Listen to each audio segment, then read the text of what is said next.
The Book of Jasher, Chapter 24. And the life of Sarah was 127 years, and Sarah died. And Abraham rose up from before his dead to seek a burial place to bury his wife Sarah. And he went and spoke to the children of Heth, the inhabitants of the land, saying, I am a stranger and a sojourner with you in your land. Give me a possession of a burial place in your land, that I may bury my dead from before me.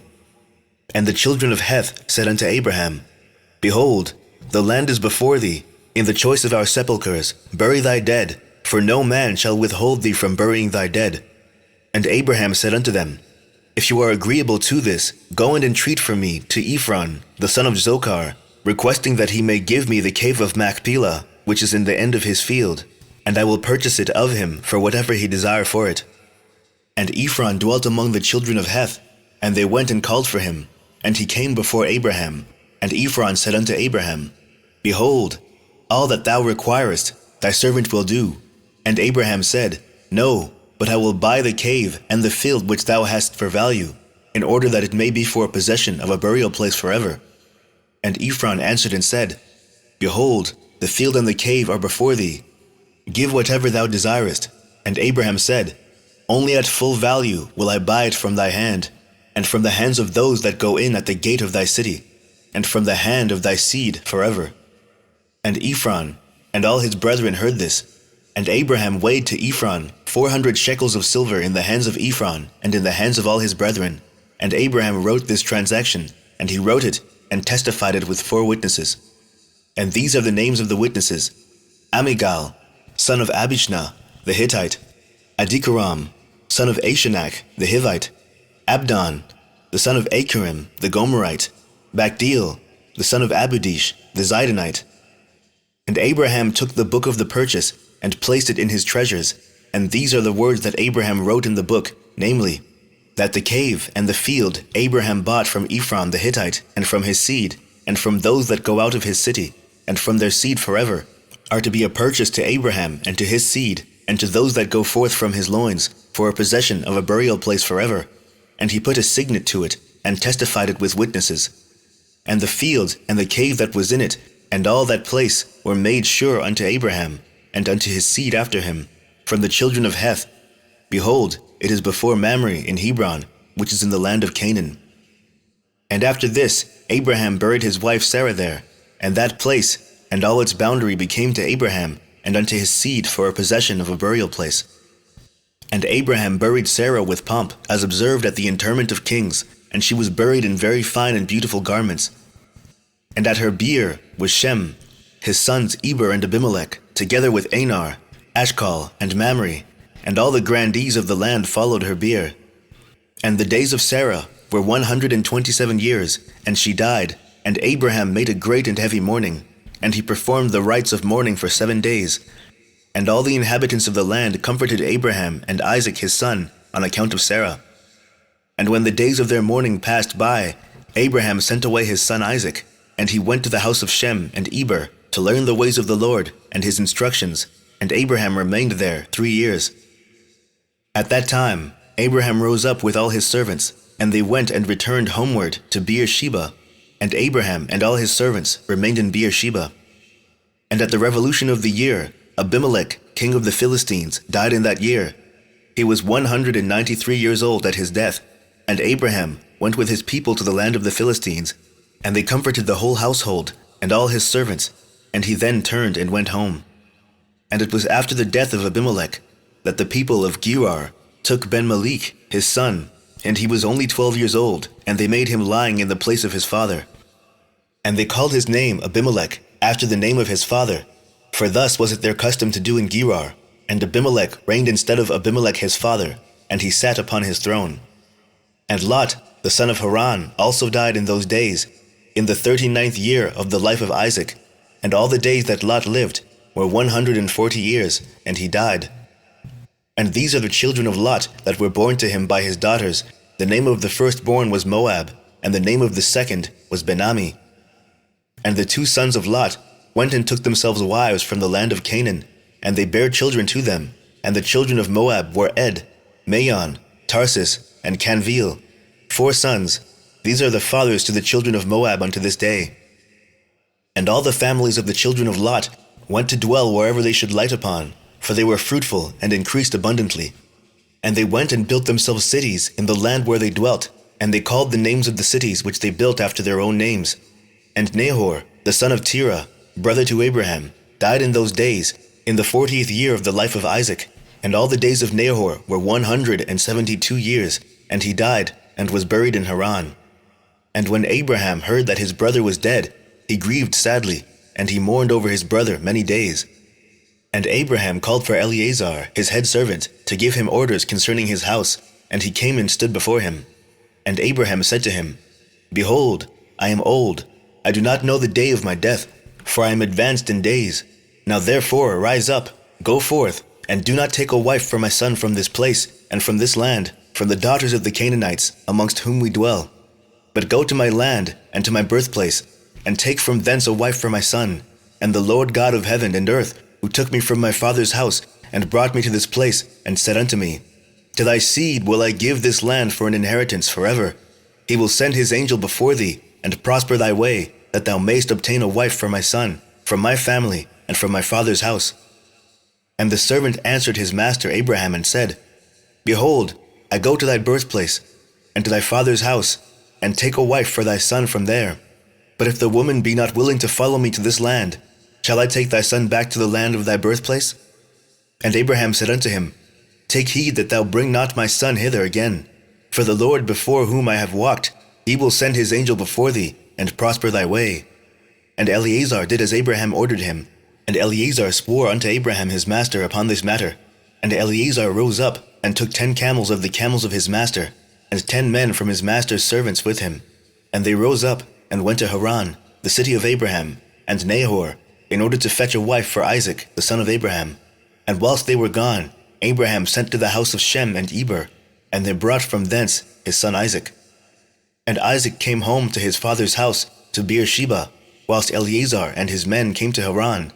And they stopped in the city by the watering place, and he made his camels to kneel down by the water, and they remained there.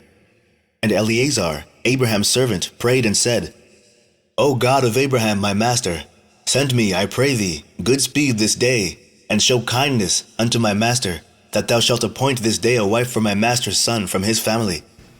And the Lord hearkened to the voice of Eleazar for the sake of his servant Abraham. And he happened to meet with the daughter of Bethuel, the son of Milcah, the wife of Nahor, brother to Abraham, and Eleazar came to her house. And Eleazar related to them all his concerns, and that he was Abraham's servant, and they greatly rejoiced at him. And they all blessed the Lord who brought this thing about, and they gave him Rebekah, the daughter of Bethuel, for a wife for Isaac. And the young woman was of very comely appearance, she was a virgin, and Rebekah was 10 years old in those days. And Bethuel and Laban and his children made a feast on that night, and Eleazar and his men came and ate and drank, and rejoiced there on that night.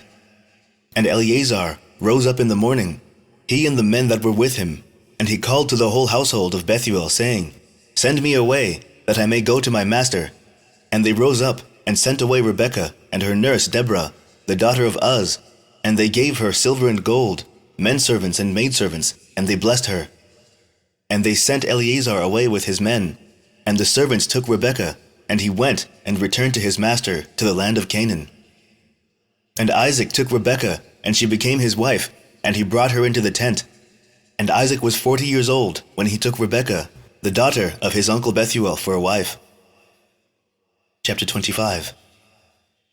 And it was at that time that Abraham again took a wife in his old age, and her name was Keturah, from the land of Canaan.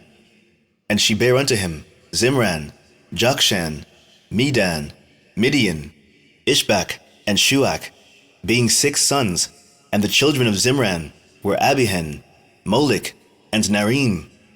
And the sons of Jokshan were Sheba and Dedan. And the sons of Medan were Amida, Joab, Gochi, Elisha, and Notak.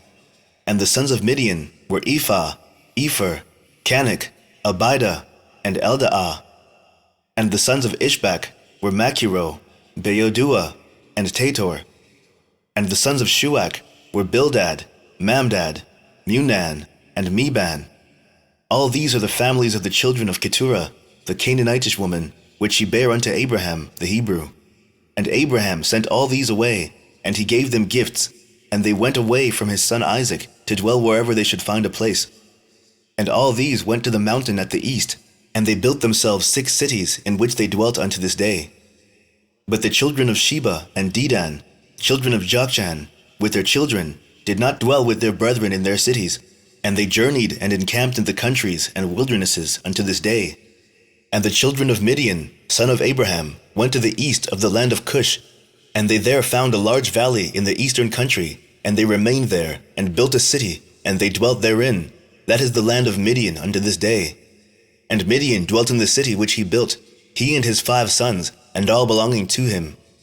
And these are the names of the sons of Midian, according to their names in the cities: Ephah, Epher, Chanach, Abida, and Eldaah. And the sons of Ephah were Methach, Meshar, Avi, and Zanuah. And the sons of Epher were Ephron, Zur, Aliran, and Medan. And the sons of Chanach were Ruel, Rechem, Azai, Eliashub, and Elad. And the sons of Abida were Chur, Melud, Keruri, Mulkai. And the sons of Eldaah were Micah, and Reba, and Malchiah, and Gabal. These are the names of the Midianites according to their families. And afterward the families of Midian spread throughout the land of Midian. And these are the generations of Ishmael, the son of Abraham, whom Hagar, Sarah's handmaid, bare unto Abraham. And Ishmael took a wife from the land of Egypt, and her name was Reba, the same as Meribah. And Reba bare unto Ishmael Nebaioth, Kedar, Adbeel, Mibsam, and their sister Bosmath. And Ishmael cast away his wife Reba, and she went from him, and returned to Egypt to the house of her father, and she dwelt there, for she had been very bad in the sight of Ishmael, and in the sight of his father Abraham. And Ishmael afterward took a wife from the land of Canaan, and her name was Malkuth, and she bare unto him Nishma, Duma, Massa, Kedad, Tema, Yetur, Naphish, and Kedma. These are the sons of Ishmael, and these are their names, being 12 princes, according to their nations. And the families of Ishmael afterward spread forth, and Ishmael took his children, and all the property that he had gained, together with the souls of his household, and all belonging to him, and they went to dwell where they should find a place. And they went and dwelt near the wilderness of Paran, and their dwelling was from Havilah unto Shur, that is before Egypt, as thou comest toward Assyria. And Ishmael and his sons dwelt in the land, and they had children born to them, and they were fruitful and increased abundantly. And these are the names of the sons of Nebaioth, the firstborn of Ishmael: Mend, Send, Maon. And the sons of Kedar were Alion, Kezem, Kamad, and Eli. And the sons of Adbeel were Kamad and Jabin. And the sons of Mibsam were Obadiah, Ebedmelech, and Ush. These are the families of the children of Reba, the wife of Ishmael. And the sons of Mishma, the son of Ishmael, were Shammua, Zecharion, and Obed. And the sons of Duma were Kized, Eli, Machmad, and Almed. And the sons of Massa were Malon, Mula, and Abidadon. And the sons of Chadad were Azur, Minzar, and Ebedmelech. And the sons of Tema were Seir, Sadon, and Yakal. And the sons of Yetur were Merith, Yesh, Alio, and Pashoth. And the sons of Naphish were Ebed-Tamed, Abiasaph, and Mir. And the sons of Kedma were Calip, Tactai, and Omir. These were the children of Malkuth, the wife of Ishmael, according to their families. All these are the families of Ishmael, according to their generations, and they dwelt in those lands wherein they had built themselves cities unto this day. And Rebekah, the daughter of Bethuel, the wife of Abraham's son Isaac, was barren in those days. She had no offspring. And Isaac dwelt with his father in the land of Canaan. And the Lord was with Isaac. And Arphaxad, the son of Shem, the son of Noah, died in those days, in the 48th year of the life of Isaac. And all the days that Arphaxad lived were 438 years, and he died. Chapter 26.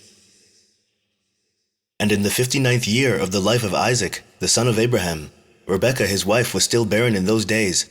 And Rebekah said unto Isaac, Truly I have heard, my lord, that thy mother Sarah was barren in her days, until my lord Abraham, thy father, prayed for her, and she conceived by him. Now therefore, stand up, pray thou also to God, and he will hear thy prayer, and remember us through his mercies. And Isaac answered his wife Rebekah, saying, Abraham has already prayed for me to God to multiply his seed.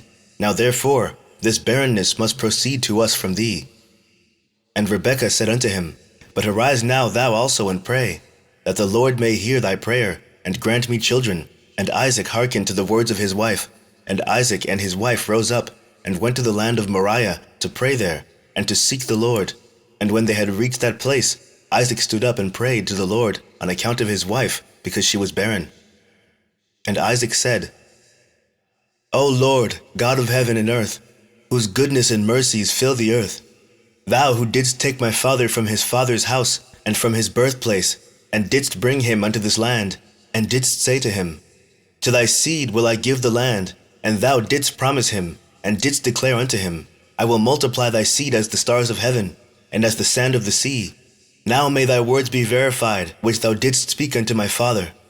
For thou art the Lord our God, our eyes are toward thee, to give us seed of men, as thou didst promise us. For thou art the Lord our God, and our eyes are directed toward thee only. And the Lord heard the prayer of Isaac, the son of Abraham, and the Lord was entreated of him, and Rebekah his wife conceived. And in about 7 months after the children struggled together within her, and it pained her greatly that she was wearied on account of them. And she said to all the women who were then in the land, Did such a thing happen to you, as it has to me? And they said unto her, No. And she said unto them, Why am I alone in this, amongst all the women that were upon earth? And she went to the land of Moriah to seek the Lord on account of this. And she went to Shem and Eber his son, to make inquiries of them in this matter, and that they should seek the Lord in this thing respecting her. And she also asked Abraham to seek and inquire of the Lord about all that had befallen her. And they all inquired of the Lord concerning this matter, and they brought her word from the Lord and told her, 2 children are in thy womb, and 2 nations shall rise from them, and one nation shall be stronger than the other, and the greater shall serve the younger. And when her days to be delivered were completed, she knelt down, and behold, there were twins in her womb, as the Lord had spoken to her. And the first came out, red all over like a hairy garment, and all the people of the land called his name Esau, saying, that this one was made complete from the womb.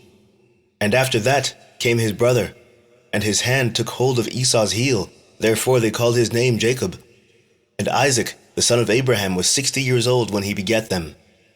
And the boys grew up to their 15th year, and they came amongst the society of men. Esau was a designing and deceitful man, and an expert hunter in the field. And Jacob was a man perfect and wise, dwelling in tents, feeding flocks, and learning the instructions of the Lord, and the commands of his father and mother. And Isaac and the children of his household dwelt with his father Abraham in the land of Canaan, as God had commanded them. And Ishmael the son of Abraham went with his children, and all belonging to them, and they returned there to the land of Havilah, and they dwelt there. And all the children of Abraham's concubines went to dwell in the land of the east, for Abraham had sent them away from his son, and had given them presents, and they went away. And Abraham gave all that he had to his son Isaac, and he also gave him all his treasures. And he commanded him, saying, Dost thou not know and understand the Lord is God in heaven and in earth, and there is no other beside him? And it was he who took me from my father's house, and from my birthplace, and gave me all the delights upon earth, who delivered me from the counsel of the wicked, for in him did I trust. And he brought me to this place, and he delivered me from Ur-Kasdim. And he said unto me, To thy seed will I give all these lands, and they shall inherit them when they keep my commandments, my statutes and my judgments that I have commanded thee, and which I shall command them. Now therefore, my son, hearken to my voice, and keep the commandments of the Lord thy God, which I command thee. Do not turn from the right way, either to the right or to the left, in order that it may be well with thee, and thy children after thee forever. And remember the wonderful works of the Lord, and his kindness that he has shown toward us, in having delivered us from the hands of our enemies, and the Lord our God caused them to fall into our hands. And now therefore keep all that I have commanded thee, and turn not away from the commandments of thy God, and serve none beside him, in order that it may be well with thee, and thy seed after thee. And teach thou thy children, and thy seed the instructions of the Lord, and his commandments, and teach them the upright way in which they should go, in order that it may be well with them forever. And Isaac answered his father and said unto him, That which my Lord has commanded, that will I do, and I will not depart from the commands of the Lord my God. I will keep all that he commanded me. And Abraham blessed his son Isaac, and also his children, and Abraham taught Jacob the instruction of the Lord and his ways. And it was at that time that Abraham died, in the 15th year of the life of Jacob and Esau, the sons of Isaac. And all the days of Abraham were 175 years, and he died and was gathered to his people in good old age, old and satisfied with days, and Isaac and Ishmael his sons buried him. And when the inhabitants of Canaan heard that Abraham was dead, they all came with their kings and princes, and all their men to bury Abraham. And all the inhabitants of the land of Haran, and all the families of the house of Abraham, and all the princes and grandees, and the sons of Abraham by the concubines, all came when they heard of Abraham's death, and they requited Abraham's kindness, and comforted Isaac his son. And they buried Abraham in the cave which he bought from Ephron the Hittite and his children, for the possession of a burial place. And all the inhabitants of Canaan, and all those who had known Abraham, wept for Abraham a whole year, and men and women mourned over him. And all the little children, and all the inhabitants of the land wept on account of Abraham, for Abraham had been good to them all, and because he had been upright with God and men. And there arose not a man who feared God like unto Abraham, for he had feared his God from his youth, and had served the Lord, and had gone in all his ways during his life, from his childhood to the day of his death. And the Lord was with him, and delivered him from the counsel of Nimrod and his people. And when he made war with the 4 kings of Elam, he conquered them. And he brought all the children of the earth to the service of God, and he taught them the ways of the Lord, and caused them to know the Lord. And he formed a grove, and he planted a vineyard therein, and he had always prepared in his tent meat and drink to those that passed through the land, that they might satisfy themselves in his house. And the Lord God delivered the whole earth on account of Abraham. And it was after the death of Abraham that God blessed his son Isaac and his children. And the Lord was with Isaac, as he had been with his father Abraham. For Isaac kept all the commandments of the Lord, as Abraham his father had commanded him.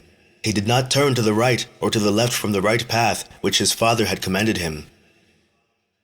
Chapter 27. And Esau at that time, after the death of Abraham, frequently went in the field to hunt. And Nimrod, king of Babel, the same was Amraphel, also frequently went with his mighty men to hunt in the field, and to walk about with his men in the cool of the day. And Nimrod was observing Esau all the days, for a jealousy was formed in the heart of Nimrod against Esau all the days. And on a certain day Esau went in the field to hunt, and he found Nimrod walking in the wilderness with his 2 men. And all his mighty men and his people were with him in the wilderness, but they removed at a distance from him, and they went from him in different directions to hunt. And Esau concealed himself for Nimrod, and he lurked for him in the wilderness. And Nimrod and his men that were with him did not know him, and Nimrod and his men frequently walked about in the field at the cool of the day, and to know where his men were hunting in the field. And Nimrod and 2 of his men that were with him came to the place where they were, when Esau started suddenly from his lurking place, and drew his sword, and hastened, and ran to Nimrod, and cut off his head. And Esau fought a desperate fight with the 2 men that were with Nimrod, and when they called out to him, Esau turned to them, and smote them to death with his sword. And all the mighty men of Nimrod, who had left him to go to the wilderness, heard the cry at a distance, and they knew the voices of those 2 men, and they ran to know the cause of it, when they found their king and the 2 men that were with him, lying dead in the wilderness.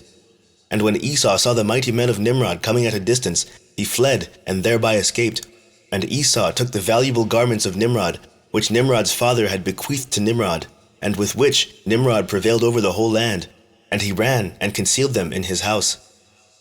And Esau took those garments, and ran into the city on account of Nimrod's men, and he came unto his father's house, wearied and exhausted from fight, and he was ready to die through grief when he approached his brother Jacob, and sat before him.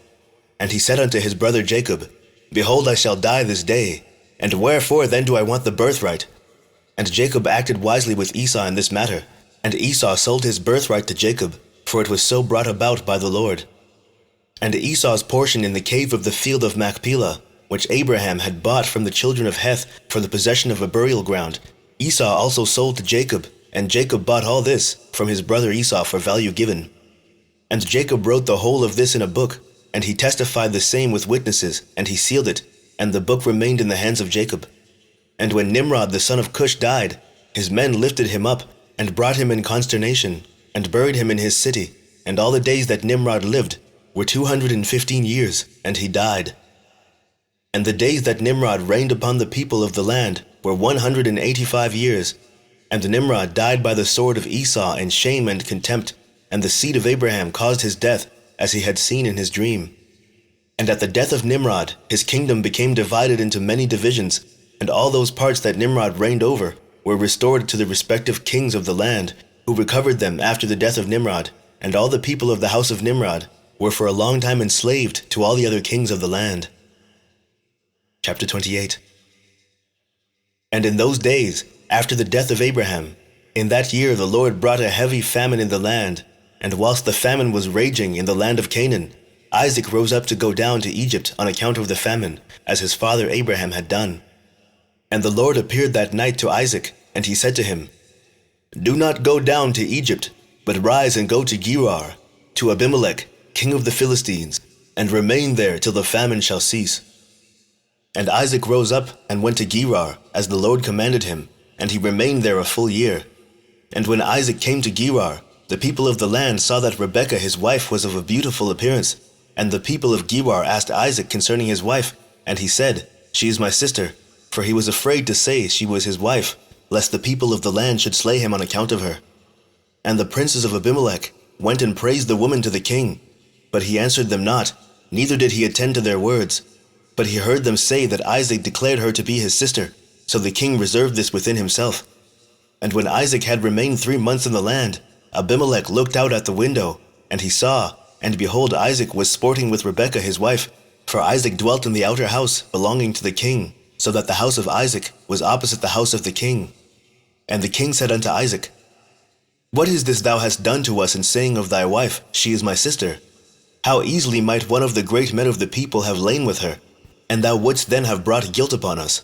And Isaac said to Abimelech, "Because I was afraid lest I die on account of my wife, therefore I said, She is my sister." At that time Abimelech gave orders to all his princes and great men, and they took Isaac and Rebekah his wife, and brought them before the king. And the king commanded that they should dress them in princely garments, and make them ride through the streets of the city, and proclaim before them throughout the land, saying, "This is the man, and this is his wife. Whoever toucheth this man or his wife shall surely die." And Isaac returned with his wife to the king's house, and the Lord was with Isaac, and he continued to wax great, and lacked nothing. And the Lord caused Isaac to find favor in the sight of Abimelech, and in the sight of all his subjects, and Abimelech acted well with Isaac, for Abimelech remembered the oath and the covenant that existed between his father and Abraham. And Abimelech said unto Isaac, "Behold, the whole earth is before thee. Dwell wherever it may seem good in thy sight, until thou shalt return to thy land." And Abimelech gave Isaac fields and vineyards, and the best part of the land of Gerar, to sow and reap and eat the fruits of the ground until the days of the famine should have passed by. And Isaac sowed in that land, and received 100-fold in the same year, and the Lord blessed him. And the man waxed great, and he had possession of flocks and possession of herds, and great store of servants. And when the days of the famine had passed away, the Lord appeared to Isaac, and said unto him, "Rise up, go forth from this place, and return to thy land, to the land of Canaan." And Isaac rose up and returned to Hebron, which is in the land of Canaan, he and all belonging to him, as the Lord commanded him. And after this, Shelach, the son at Arphaxad, died in that year, which is in the 18th year of the lives of Jacob and Esau. And all the days that Shelach lived were 433 years, and he died. At that time, Isaac sent his younger son Jacob to the house of Shem and Eber, and he learned the instructions of the Lord. And Jacob remained in the house of Shem and Eber for 32 years, and Esau his brother did not go, for he was not willing to go, and he remained in his father's house in the land of Canaan. And Esau was continually hunting in the fields to bring home what he could get. So did Esau all the days. And Esau was a designing and deceitful man, one who hunted after the hearts of men, and inveigled them. And Esau was a valiant man in the field, and in the course of time went as usual to hunt, and he came as far as the field of Seir, the same as Edom. And he remained in the land of Seir, hunting in the field 1 year and 4 months. And Esau there saw in the land of Seir the daughter of a man of Canaan, and her name was Jehudith, the daughter of Beeri, son of Epher, from the families of Heth, the son of Canaan. And Esau took her for a wife, and he came unto her. 40 years old was Esau when he took her, and he brought her to Hebron. the land of his father's dwelling place, and he dwelt there. And it came to pass in those days, in the 110th year of the life of Isaac, that is in the 50th year of the life of Jacob, in that year died Shem, the son of Noah. Shem was 600 years old at his death. And when Shem died, Jacob returned to his father to Hebron, which is in the land of Canaan. And in the 56th year of the life of Jacob, people came from Haran, and Rebekah was told concerning her brother Laban, the son of Bethuel. For the wife of Laban was barren in those days, and bare no children, and also all his handmaids bare none to him. And the Lord afterward remembered Adinah, the wife of Laban, and she conceived, and bare twin daughters, and Laban called the names of his daughters, the name of the elder Leah, and the name of the younger Rachel. And those people came and told these things to Rebekah, and Rebekah rejoiced greatly that the Lord had visited her brother, and that he had got children. Chapter 29. And Isaac, the son of Abraham, became old, and advanced in days, and his eyes became heavy through age, they were dim and could not see. At that time Isaac called unto Esau his son, saying, Get, I pray thee, thy weapons, thy quiver and thy bow. Rise up, and go forth into the field, and get me some venison, and make me savory meat, and bring it to me, that I may eat, in order that I may bless thee before my death, as I have now become old and grey-headed. And Esau did so, and he took his weapon, and went forth into the field to hunt for venison as usual, to bring to his father, as he had ordered him, so that he might bless him. And Rebekah heard all the words that Isaac had spoken unto Esau, and she hastened and called her son Jacob, saying, Thus did thy father speak unto thy brother Esau, and thus did I hear. Now therefore hasten thou, and make that which I shall tell thee. Rise up and go, I pray thee, to the flock, and fetch me 2 fine kids of the goats, and I will get the savory meat for thy father, and thou shalt bring the savory meat, that he may eat before thy brother shall have come from the chase, in order that thy father may bless thee. And Jacob hastened, and did as his mother had commanded him, and he made savory meat, and brought it before his father before Esau had come from his chase. And Isaac said unto Jacob, Who art thou, my son? And he said, I am thy firstborn, Esau. I have done as thou didst order me. Now therefore rise up, I pray thee, and eat of my hunt, in order that thy soul may bless thee, as thou didst speak unto me. And Isaac rose up, and he ate, and he drank, and his heart was comforted. And he blessed Jacob, and Jacob went away from his father. And as soon as Isaac had blessed Jacob, and he had gone away from him, behold, Esau came from his hunt from the field, and he also made savory meat, and brought it to his father to eat thereof, and to bless him. And Isaac said unto Esau, And who was he that has taken venison, and brought it me before thou camest, and whom I did bless?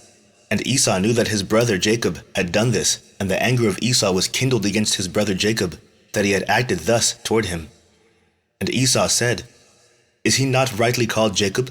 For he has supplanted me twice. He took away my birthright, and now he has taken away my blessing. And Esau wept greatly. And when Isaac heard the voice of his son Esau weeping, Isaac said unto Esau, What can I do, my son?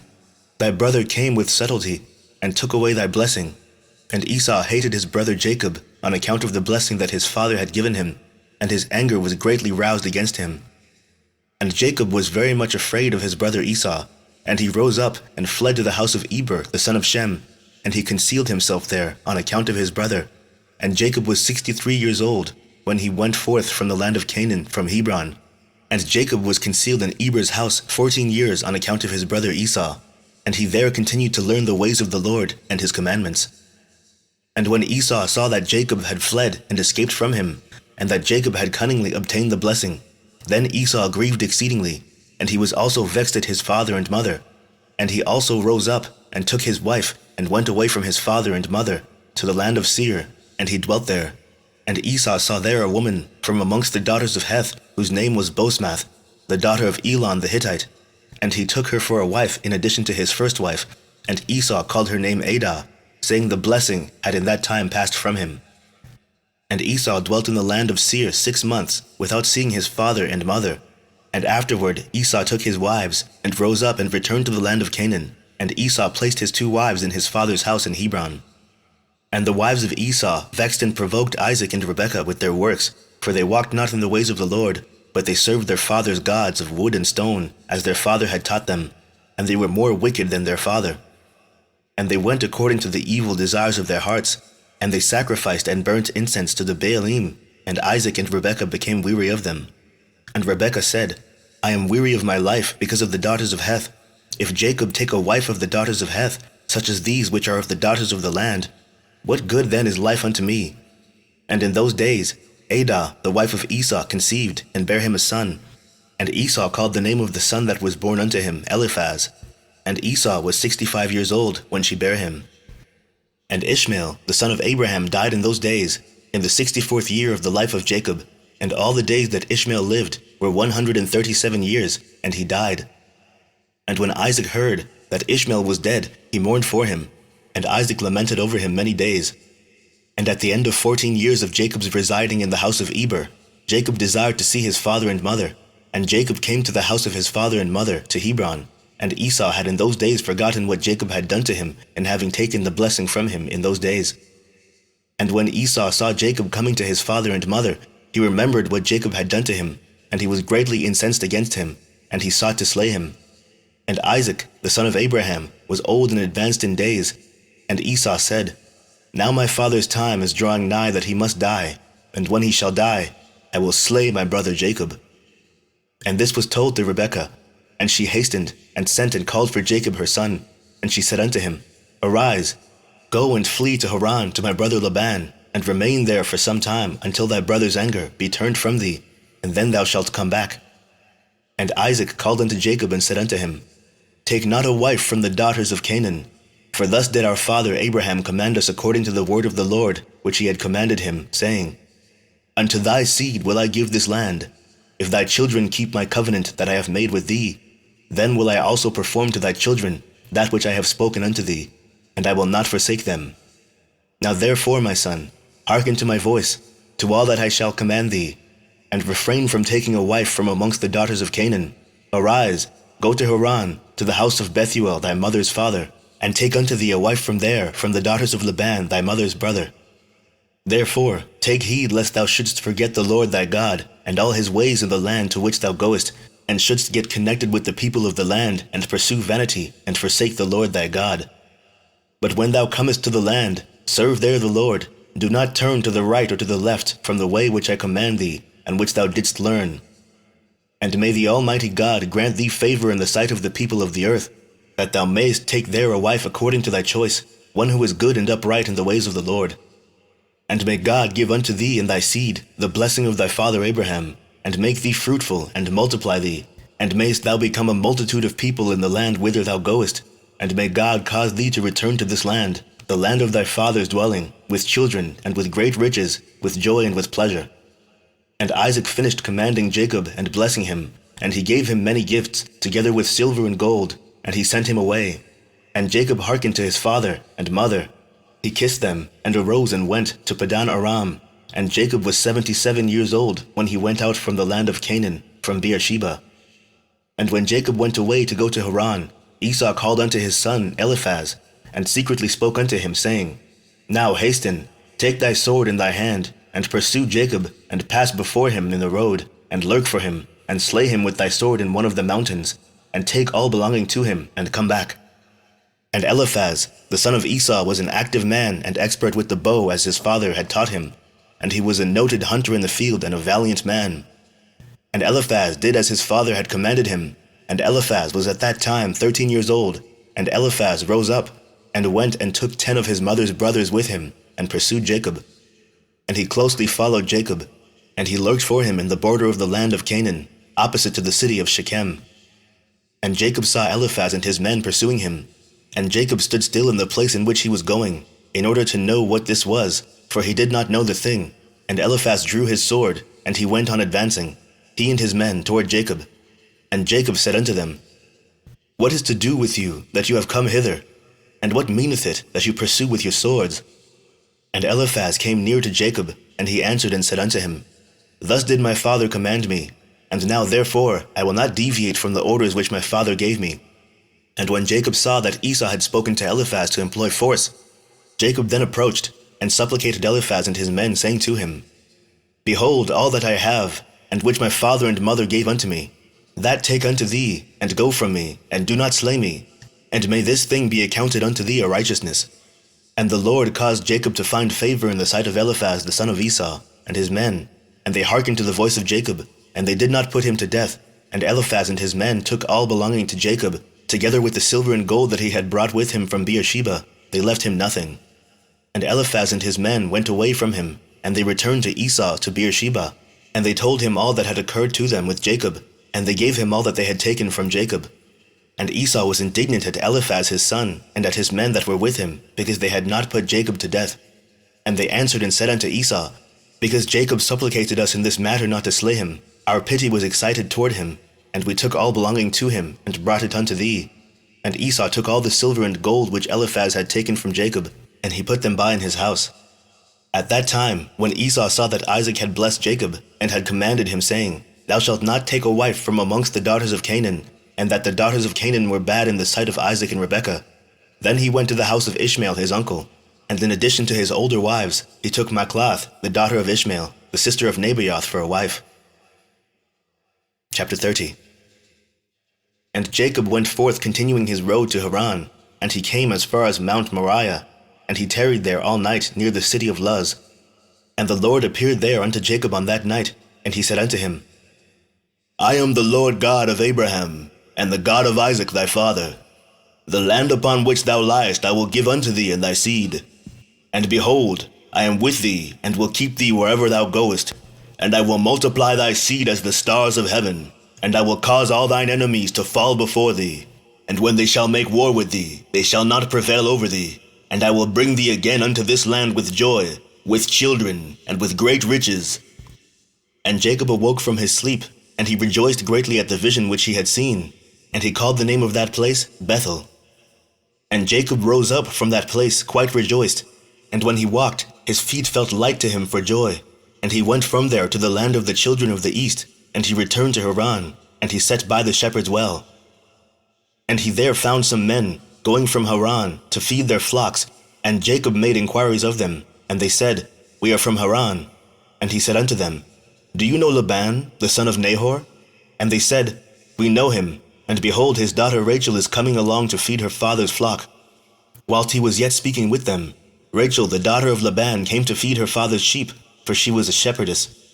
And when Jacob saw Rachel, the daughter of Laban, his mother's brother, he ran and kissed her, and lifted up his voice and wept. And Jacob told Rachel that he was the son of Rebekah, her father's sister. And Rachel ran and told her father. And Jacob continued to cry, because he had nothing with him to bring to the house of Laban. And when Laban heard that his sister's son Jacob had come, he ran and kissed him, and embraced him, and brought him into the house, and gave him bread, and he ate. And Jacob related to Laban what his brother Esau had done to him, and what his son Eliphaz had done to him in the road. And Jacob resided in Laban's house for 1 month. And Jacob ate and drank in the house of Laban. And afterward Laban said unto Jacob, Tell me what shall be thy wages, for how canst thou serve me for naught? And Laban had no sons but only daughters, and his other wives and handmaids were still barren in those days. And these are the names of Laban's daughters which his wife, Adinah, had borne unto him. The name of the elder was Leah, and the name of the younger was Rachel. And Leah was tender-eyed, but Rachel was beautiful and well-favored, and Jacob loved her. And Jacob said unto Laban, I will serve thee 7 years for Rachel, thy younger daughter. And Laban consented to this, and Jacob served Laban 7 years for his daughter Rachel. And in the 2nd year of Jacob's dwelling in Haran, that is in the 79th year of the life of Jacob, in that year died Eber the son of Shem. He was 464 years old at his death. And when Jacob heard that Eber was dead, he grieved exceedingly, and he lamented and mourned over him many days. And in the 3rd year of Jacob's dwelling in Haran, Bosmath, the daughter of Ishmael, the wife of Esau, bare unto him a son, and Esau called his name Reuel. And in the 4th year of Jacob's residence in the house of Laban, the Lord visited Laban, and remembered him on account of Jacob, and sons were born unto him. And his firstborn was Beor, his second was Elib, and the third was Chorash. And the Lord gave Laban riches and honor, sons and daughters, and the man increased greatly on account of Jacob. And Jacob in those days served Laban in all manner of work, in the house and in the field. And the blessing of the Lord was in all that belonged to Laban in the house and in the field. And in the 5th year died Jehudith, the daughter of Beeri, the wife of Esau, in the land of Canaan. And she had no sons but daughters only. And these are the names of her daughters which she bare to Esau. The name of the elder was Marzith, and the name of the younger was Puith. And when Jehudith died, Esau rose up and went to Seir to hunt in the field as usual, and Esau dwelt in the land of Seir for a long time. And in the 6th year Esau took for a wife, in addition to his other wives, Ahlibamah, the daughter of Zibeon the Hivite, and Esau brought her to the land of Canaan. And Ahlibamah conceived and bare unto Esau 3 sons, Yush, Yaalan, and Korah. And in those days, in the land of Canaan, there was a quarrel between the herdsmen of Esau and the herdsmen of the inhabitants of the land of Canaan. For Esau's cattle and goods were too abundant for him to remain in the land of Canaan, in his father's house, and the land of Canaan could not bear him on account of his cattle. And when Esau saw that his quarreling increased with the inhabitants of the land of Canaan, he rose up and took his wives, and his sons and his daughters, and all belonging to him, and the cattle which he possessed, and all his property that he had acquired in the land of Canaan, and he went away from the inhabitants of the land to the land of Seir, and Esau and all belonging to him dwelt in the land of Seir. But from time to time Esau would go and see his father and mother in the land of Canaan, and Esau intermarried with the Horites, and he gave his daughters to the sons of Seir, the Horite. And he gave his elder daughter Marzith to Anah, the son of Zibeon, his wife's brother, and Puith he gave to Azar, the son of Bilhan, the Horite. And Esau dwelt in the mountain, he and his children, and they were fruitful and multiplied. Chapter 31. And in the 7th year, Jacob's service which he served Laban was completed, and Jacob said unto Laban, Give me my wife, for the days of my service are fulfilled. And Laban did so, and Laban and Jacob assembled all the people of that place, and they made a feast. And in the evening Laban came to the house, and afterward Jacob came there with the people of the feast, and Laban extinguished all the lights that were in the house. And Jacob said unto Laban, Wherefore dost thou do this thing unto us? And Laban answered, Such is our custom to act in this land. And afterward Laban took his daughter Leah, and he brought her to Jacob, and he came to her, and Jacob did not know that she was Leah. And Laban gave his daughter Leah, his maid Zilpah, for a handmaid. And all the people at the feast knew what Laban had done to Jacob, but they did not tell the thing to Jacob. And all the neighbors came that night to Jacob's house, and they ate and drank, and rejoiced, and played before Leah upon timbrels, and with dances, and they responded before Jacob, Eliah, Eliah.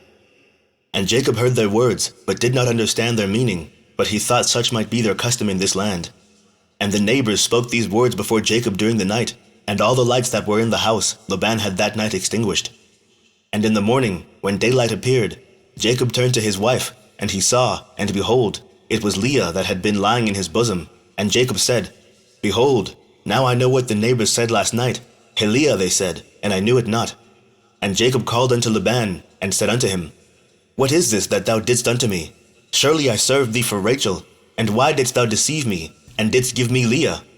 And Laban answered Jacob, saying, Not so is it done in our place, to give the younger before the elder. Now therefore, if thou desirest to take her sister likewise, take her unto thee, for the service which thou wilt serve me for another 7 years. And Jacob did so, and he also took Rachel for a wife, and he served Laban 7 years more. And Jacob also came to Rachel, and he loved Rachel more than Leah, and Laban gave her his maid Bilhah for a handmaid. And when the Lord saw that Leah was hated, the Lord opened her womb, and she conceived and bare Jacob 4 sons in those days. And these are their names, Reuben, Simeon, Levi, and Judah. And she afterward left bearing. And at that time Rachel was barren, and she had no offspring. And Rachel envied her sister Leah. And when Rachel saw that she bare no children to Jacob, she took her handmaid Bilhah, and she bare Jacob 2 sons, Dan and Naphtali. And when Leah saw that she had left bearing, she also took her handmaid Zilpah, and she gave her to Jacob for a wife. And Jacob also came to Zilpah, and she also bare Jacob 2 sons, Gad and Asher. And Leah again conceived, and bare Jacob in those days 2 sons and 1 daughter. And these are their names, Issachar, Zebulun, and their sister Dinah. And Rachel was still barren in those days, and Rachel prayed unto the Lord at that time, and she said, O Lord God, remember me and visit me, I beseech thee. For now my husband will cast me off, for I have borne him no children. Now, O Lord God, hear my supplication before thee, and see my affliction, and give me children like one of the handmaids, that I may no more bear my reproach. And God heard her, and opened her womb, and Rachel conceived and bare a son. And she said, The Lord has taken away my reproach, and she called his name Joseph, saying, May the Lord add to me another son. And Jacob was 91 years old when she bare him. At that time Jacob's mother Rebekah sent her nurse Deborah, the daughter of Uz, and 2 of Isaac's servants unto Jacob. And they came to Jacob to Haran, and they said unto him, Rebekah has sent us to thee, that thou shalt return to thy father's house, to the land of Canaan. And Jacob hearkened unto them, in this which his mother had spoken. At that time, the other 7 years which Jacob served Laban for Rachel were completed. And it was at the end of 14 years that he had dwelt in Haran, that Jacob said unto Laban, Give me my wives, and send me away, that I may go to my land. For behold, my mother did send unto me from the land of Canaan, that I should return to my father's house. And Laban said unto him, Not so, I pray thee. If I have found favor in thy sight, do not leave me. Appoint me thy wages, and I will give them, and remain with me. And Jacob said unto him, This is what thou shalt give me for wages, that I shall this day pass through all thy flock, and take away from them every lamb that is speckled and spotted, and such as are brown amongst the sheep, and amongst the goats. And if thou wilt do this thing for me, I will return and feed thy flock, and keep them as at first. And Laban did so, and Laban removed from his flock all that Jacob had said, and gave them to him. And Jacob placed all that he had removed from Laban's flock in the hands of his sons, and Jacob was feeding the remainder of Laban's flock. And when the servants of Isaac, which he had sent unto Jacob, saw that Jacob would not return with them to the land of Canaan to his father, then they went away from him, and they returned home to the land of Canaan. And Deborah remained with Jacob in Haran, and she did not return with the servants of Isaac to the land of Canaan.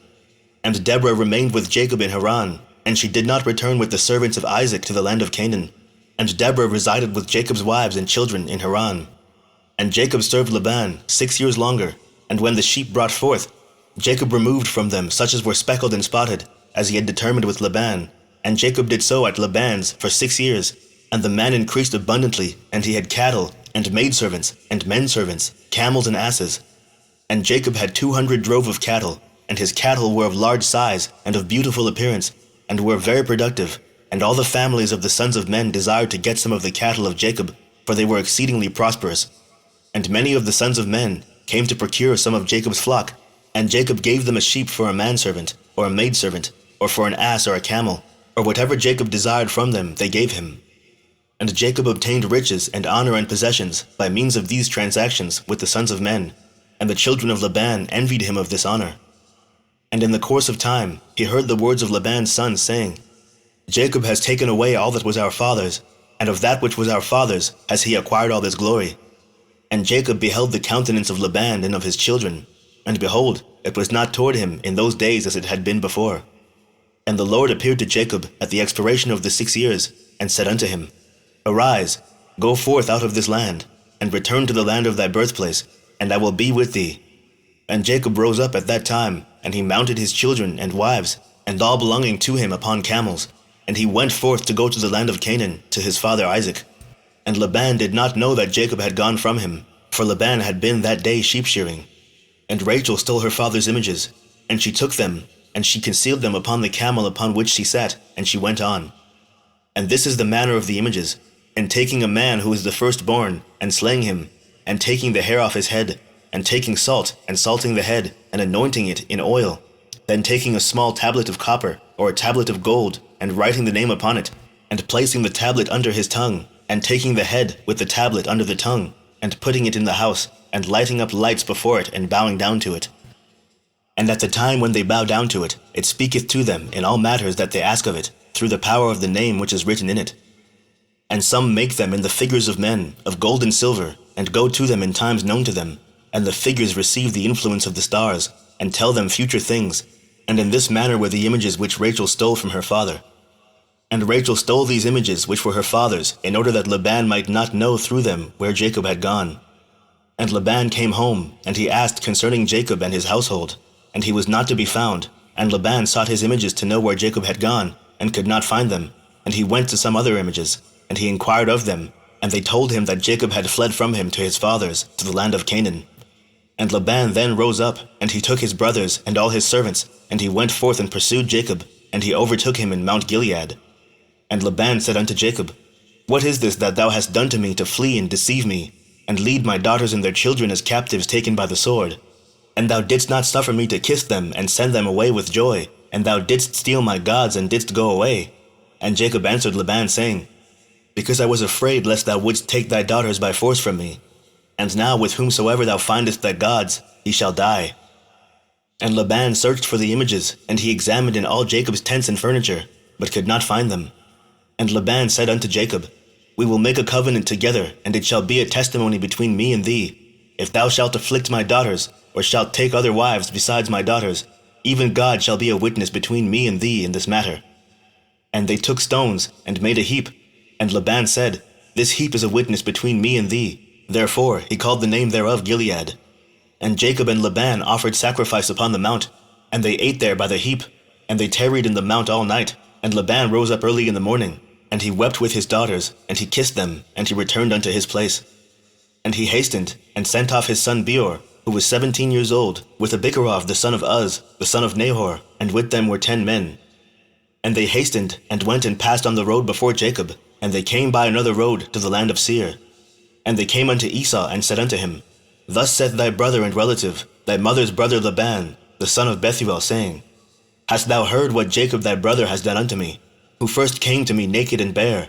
And I went to meet him, and brought him to my house with honor, and I made him great, and I gave him my 2 daughters for wives, and also 2 of my maids. And God blessed him on my account, and he increased abundantly, and had sons, daughters, and maidservants.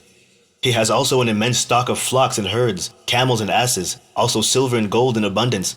And when he saw that his wealth increased, he left me whilst I went to shear my sheep, and he rose up and fled in secrecy. And he lifted his wives and children upon camels, and he led away all his cattle and property which he acquired in my land, and he lifted up his countenance to go to his father Isaac to the land of Canaan. And he did not suffer me to kiss my daughters and their children, and he led my daughters as captives taken by the sword, and he also stole my gods, and he fled. And now I have left him in the mountain of the brook of Jabbok, him and all belonging to him, he lacked nothing. If it be thy wish to go to him, go then, and there wilt thou find him, and thou canst do unto him as thy soul desireth. And Laban's messengers came and told Esau all these things. And Esau heard all the words of Laban's messengers, and his anger was greatly kindled against Jacob, and he remembered his hatred, and his anger burned within him. And Esau hastened, and took his children and servants, and the souls of his household, being 60 men. And he went and assembled all the children of Seir the Horite, and their people, being 340 men, and took all this number of 400 men with drawn swords, and he went unto Jacob to smite him. And Esau divided this number into several parts, and he took the 60 men of his children and servants, and the souls of his household as one head, and gave them in care of Eliphaz, his eldest son. And the remaining heads he gave to the care of the 6 sons of Seir the Horite, and he placed every man over his generations and children. And the whole of his camp went as it was, and Esau went amongst them toward Jacob, and he conducted them with speed. And Laban's messengers departed from Esau, and went to the land of Canaan, and they came to the house of Rebekah, the mother of Jacob and Esau. And they told her, saying, Behold, thy son Esau has gone against his brother Jacob with 400 men, for he heard that he was coming, and he is gone to make war with him, and to smite him, and to take all that he has. And Rebekah hastened and sent 72 men from the servants of Isaac to meet Jacob on the road, for she said, Peradventure, Esau may make war on the road when he meets him. And these messengers went on the road to meet Jacob, and they met him in the road of the brook on the opposite side of the brook Jabbok. And Jacob said when he saw them, This camp is destined to me from God. And Jacob called the name of that place Machnaim. And Jacob knew all his father's people, and he kissed them and embraced them, and came with them. And Jacob asked them concerning his father and mother, and they said, They were well. And these messengers said unto Jacob, Rebekah thy mother has sent us to thee, saying, I have heard, my son, that thy brother Esau has gone forth against thee on the road with men from the children of Seir the Horite.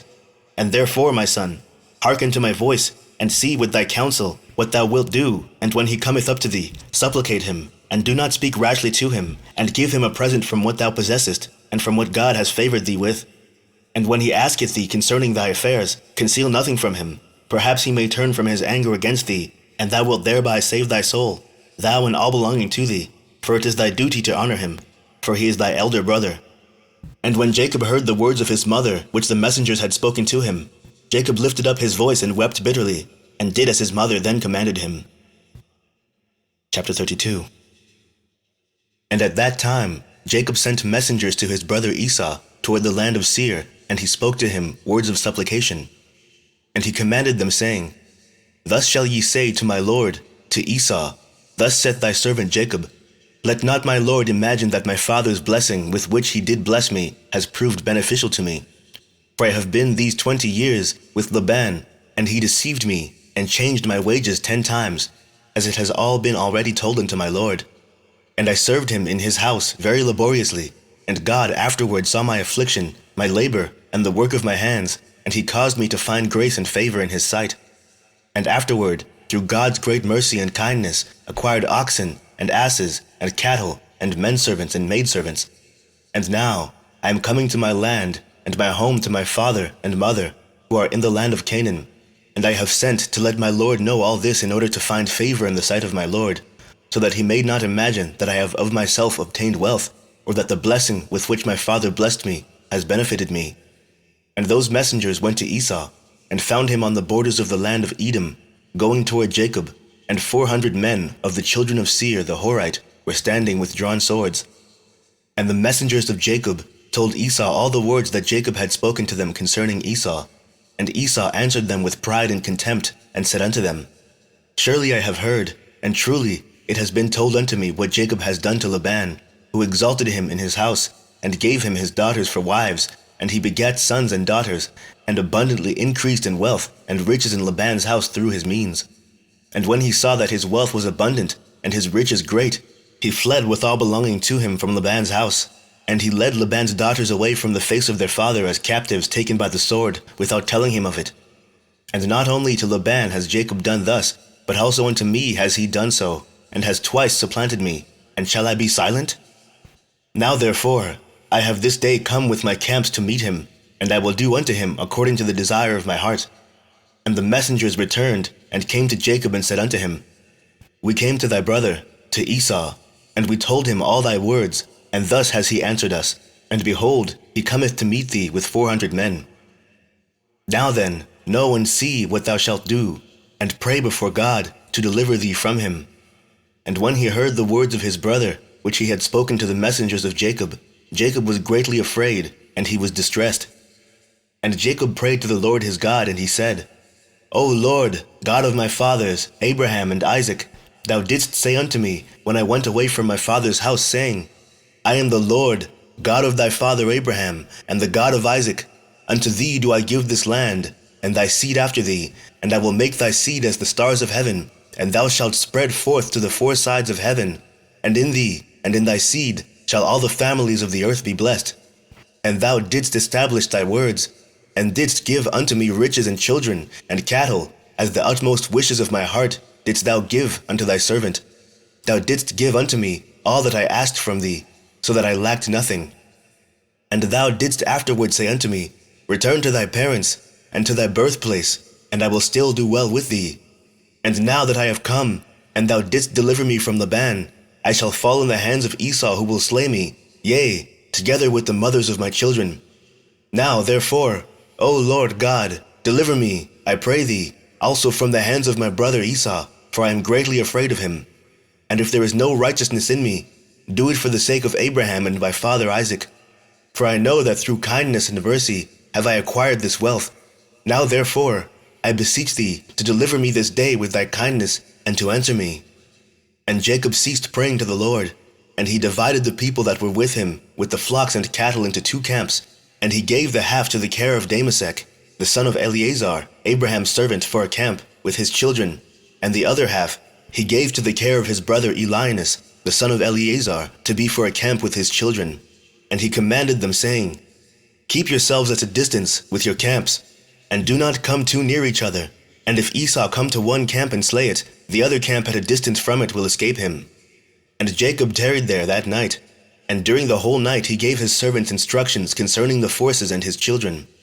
And the Lord heard the prayer of Jacob on that day, and the Lord then delivered Jacob from the hands of his brother Esau. And the Lord sent 3 angels of the angels of heaven, and they went before Esau, and came to him. And these angels appeared unto Esau and his people as 2,000 men, riding upon horses, furnished with all sorts of war instruments. And they appeared in the sight of Esau and all his men to be divided into 4 camps, with 4 chiefs to them. And one camp went on, and they found Esau coming with 400 men toward his brother Jacob. And this camp ran toward Esau and his people, and terrified them. And Esau fell off the horse in alarm, and all his men separated from him in that place, for they were greatly afraid. And the whole of the camp shouted after them, when they fled from Esau, And all the warlike men answered, saying, Surely we are the servants of Jacob, who is the servant of God. And who then can stand against us? And Esau said unto them, O then, my lord and brother Jacob is your lord, whom I have not seen for these 20 years. And now that I have this day come to see him, do you treat me in this manner? And the angels answered him, saying, As the Lord liveth, were not Jacob of whom thou speakest thy brother, we had not let one remaining from thee and thy people, but only on account of Jacob will we do nothing to them. And this camp passed from Esau and his men, and it went away. And Esau and his men had gone from them about a league, when the second camp came toward him, with all sorts of weapons. And they also did unto Esau and his men, as the first camp had done to them. And when they had left it to go on, behold, the third camp came toward him, and they were all terrified. And Esau fell off the horse, and the whole camp cried out and said, Surely we are the servants of Jacob, who is the servant of God, and who can stand against us?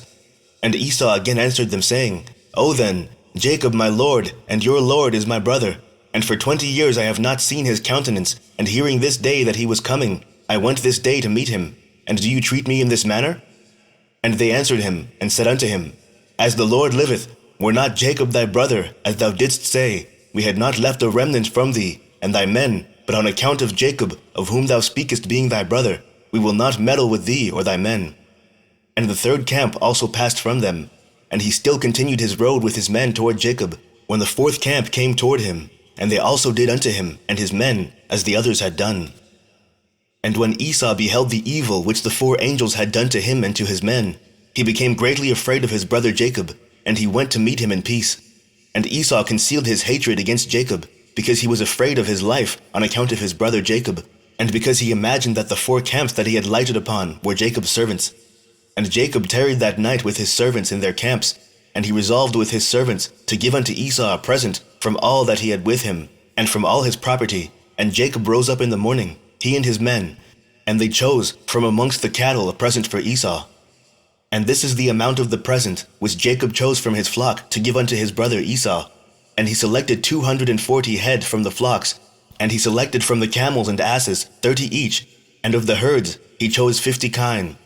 And he put them all in 10 droves, and he placed each sort by itself, and he delivered them into the hands of 10 of his servants, each drove by itself. And he commanded them, and said unto them, Keep yourselves at a distance from each other, and put a space between the droves, and when Esau and those who are with him shall meet you, and ask you, saying, Whose are you, and whither do you go? And to whom belongeth all this before you? You shall say unto them, We are the servants of Jacob, and we come to meet Esau in peace, and behold, Jacob cometh behind us. And that which is before us is a present sent from Jacob to his brother Esau. And if they shall say unto you, Why doth he delay behind you from coming to meet his brother, and to see his face? Then you shall say unto them, Surely he cometh joyfully behind us to meet his brother, for he said, I will appease him with the present that goeth to him. And after this I will see his face, peradventure he will accept of me. So the whole present passed on in the hands of his servants, and went before him on that day. And he lodged that night with his camps by the border of the brook of Jabbok. And he rose up in the midst of the night, and he took his wives, and his maidservants, and all belonging to him, and he that night passed over the brook Jabbok. And when he passed all belonging to him over the brook, Jacob was left by himself, and a man met him, and he wrestled with him that night until the breaking of the day. And the hollow of Jacob's thigh was out of joint through wrestling with him. And at the break of day the man left Jacob there, and he blessed him and went away. And Jacob passed the brook at the break of day, and he halted upon his thigh. And the sun rose upon him when he had passed the brook, and he came up to the place of his cattle and children. And they went on till midday, and whilst they were going, the present was passing on before them. And Jacob lifted up his eyes and looked, and behold, Esau was at a distance, coming along with many men, about 400, and Jacob was greatly afraid of his brother. And Jacob hastened, and divided his children unto his wives, and his handmaids, and his daughter Dinah he put in a chest, and delivered her into the hands of his servants. And he passed before his children and wives to meet his brother, and he bowed down to the ground. Yea, he bowed down 7 times until he approached his brother. And God caused Jacob to find grace and favor in the sight of Esau and his men, for God had heard the prayer of Jacob. And the fear of Jacob and his terror fell upon his brother Esau, for Esau was greatly afraid of Jacob for what the angels of God had done to Esau, and Esau's anger against Jacob was turned into kindness. And when Esau saw Jacob running toward him, he also ran toward him, and he embraced him, and he fell upon his neck, and they kissed and they wept. And God put fear and kindness toward Jacob in the hearts of the men that came with Esau, and they also kissed Jacob and embraced him. And also Eliphaz, the son of Esau, with his 4 brothers, sons of Esau, wept with Jacob, and they kissed him and embraced him, for the fear of Jacob had fallen upon them all. And Esau lifted up his eyes, and saw the women with their offspring, the children of Jacob, walking behind Jacob, and bowing along the road to Esau. And Esau said unto Jacob, Who are these with thee, my brother? Are they thy children, or thy servants? And Jacob answered Esau and said, They are my children, which God hath graciously given to thy servant. And whilst Jacob was speaking to Esau and his men, Esau beheld the whole camp, and he said unto Jacob, Whence didst thou get the whole of the camp that I met yesternight? And Jacob said, To find favor in the sight of my Lord, it is that which God graciously gave to thy servant. And the present came before Esau, and Jacob pressed Esau, saying, Take, I pray thee, the present that I have brought to my Lord. And Esau said, Wherefore is this my purpose? Keep that which thou hast unto thyself. And Jacob said, It is incumbent upon me to give all this, since I have seen thy face, that thou still livest in peace. And Esau refused to take the present, and Jacob said unto him, I beseech thee, my Lord, if now I have found favor in thy sight, then receive my present at my hand, for I have therefore seen thy face, as though I had seen a godlike face, because thou wast pleased with me. And Esau took the present, and Jacob also gave unto Esau silver and gold, and bdellium, for he pressed him so much that he took them. And Esau divided the cattle that were in the camp, and he gave the half to the men who had come with him, for they had come on hire, and the other half he delivered unto the hands of his children. And the silver and gold and bdellium he gave in the hands of Eliphaz his eldest son. And Esau said unto Jacob, Let us remain with thee, and we will go slowly along with thee until thou comest to my place with me, that we may dwell there together. And Jacob answered his brother and said, I would do as my Lord speaketh unto me, but my Lord knoweth that the children are tender, and the flocks and herds with their young who are with me. But go slowly, for if they went swiftly, they would all die, for thou knowest their burdens and their fatigue. Therefore, let my Lord pass on before his servant, and I will go on slowly for the sake of the children and the flock, until I come to my Lord's place to Seir. And Esau said unto Jacob, I will place with thee some of the people that are with me, to take care of thee in the road, and to bear thy fatigue and burden. And he said, What needeth it, my Lord, if I may find grace in thy sight? Behold, I will come unto thee to Seir, to dwell there together, as thou hast spoken. Go thou then with thy people, for I will follow thee. And Jacob said this to Esau, in order to remove Esau and his men from him, so that Jacob might afterward go to his father's house to the land of Canaan. And Esau hearkened to the voice of Jacob, and Esau returned with the 400 men that were with him, on their road to Seir. And Jacob, and all belonging to him, went that day as far as the extremity of the land of Canaan in its borders, and he remained there some time. Chapter 33. And in some time after Jacob went away from the borders of the land, and he came to the land of Shalem, that is the city of Shechem, which is in the land of Canaan, and he rested in front of the city. And he bought a parcel of the field which was there, from the children of Hamor, the people of the land, for 5 shekels. And Jacob there built himself a house, and he pitched his tent there, and he made booths for his cattle. Therefore he called the name of that place Succoth. And Jacob remained in Succoth 1 year and 6 months. At that time, some of the women of the inhabitants of the land went to the city of Shechem to dance and rejoice with the daughters of the people of the city. And when they went forth, then Rachel and Leah, the wives of Jacob with their families, also went to behold the rejoicing of the daughters of the city. And Dinah, the daughter of Jacob, also went along with them, and saw the daughters of the city, and they remained there before these daughters, whilst all the people of the city were standing by them to behold their rejoicings, and all the great people of the city were there. And Shechem, the son of Hamor, the prince of the land, was also standing there to see them.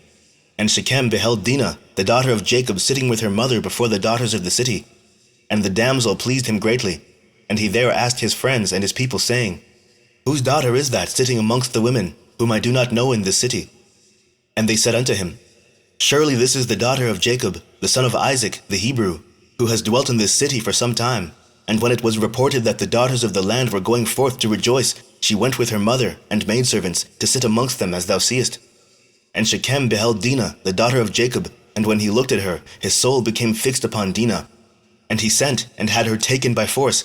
And Dinah came to the house of Shechem, and he seized her forcibly, and lay with her and humbled her. And he loved her exceedingly, and placed her in his house. And they came and told the thing unto Jacob, And when Jacob heard that Shechem had defiled his daughter Dinah, Jacob sent 12 of his servants to fetch Dinah from the house of Shechem. And they went and came to the house of Shechem to take away Dinah from there. And when they came, Shechem went out to them with his men and drove them from his house, and he would not suffer them to come before Dinah. But Shechem was sitting with Dinah, kissing and embracing her before their eyes. And the servants of Jacob came back and told him, saying, When we came, he and his men drove us away, and thus did Shechem do unto Dinah before our eyes. And Jacob knew moreover that Shechem had defiled his daughter, but he said nothing, and his sons were feeding his cattle in the field, and Jacob remained silent till their return.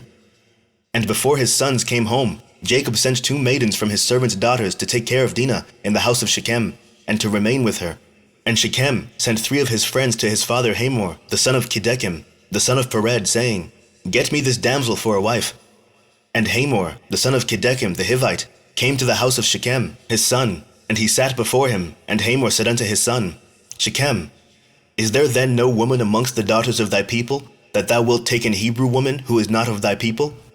And Shechem said to him, Her only must thou get for me, for she is delightful in my sight.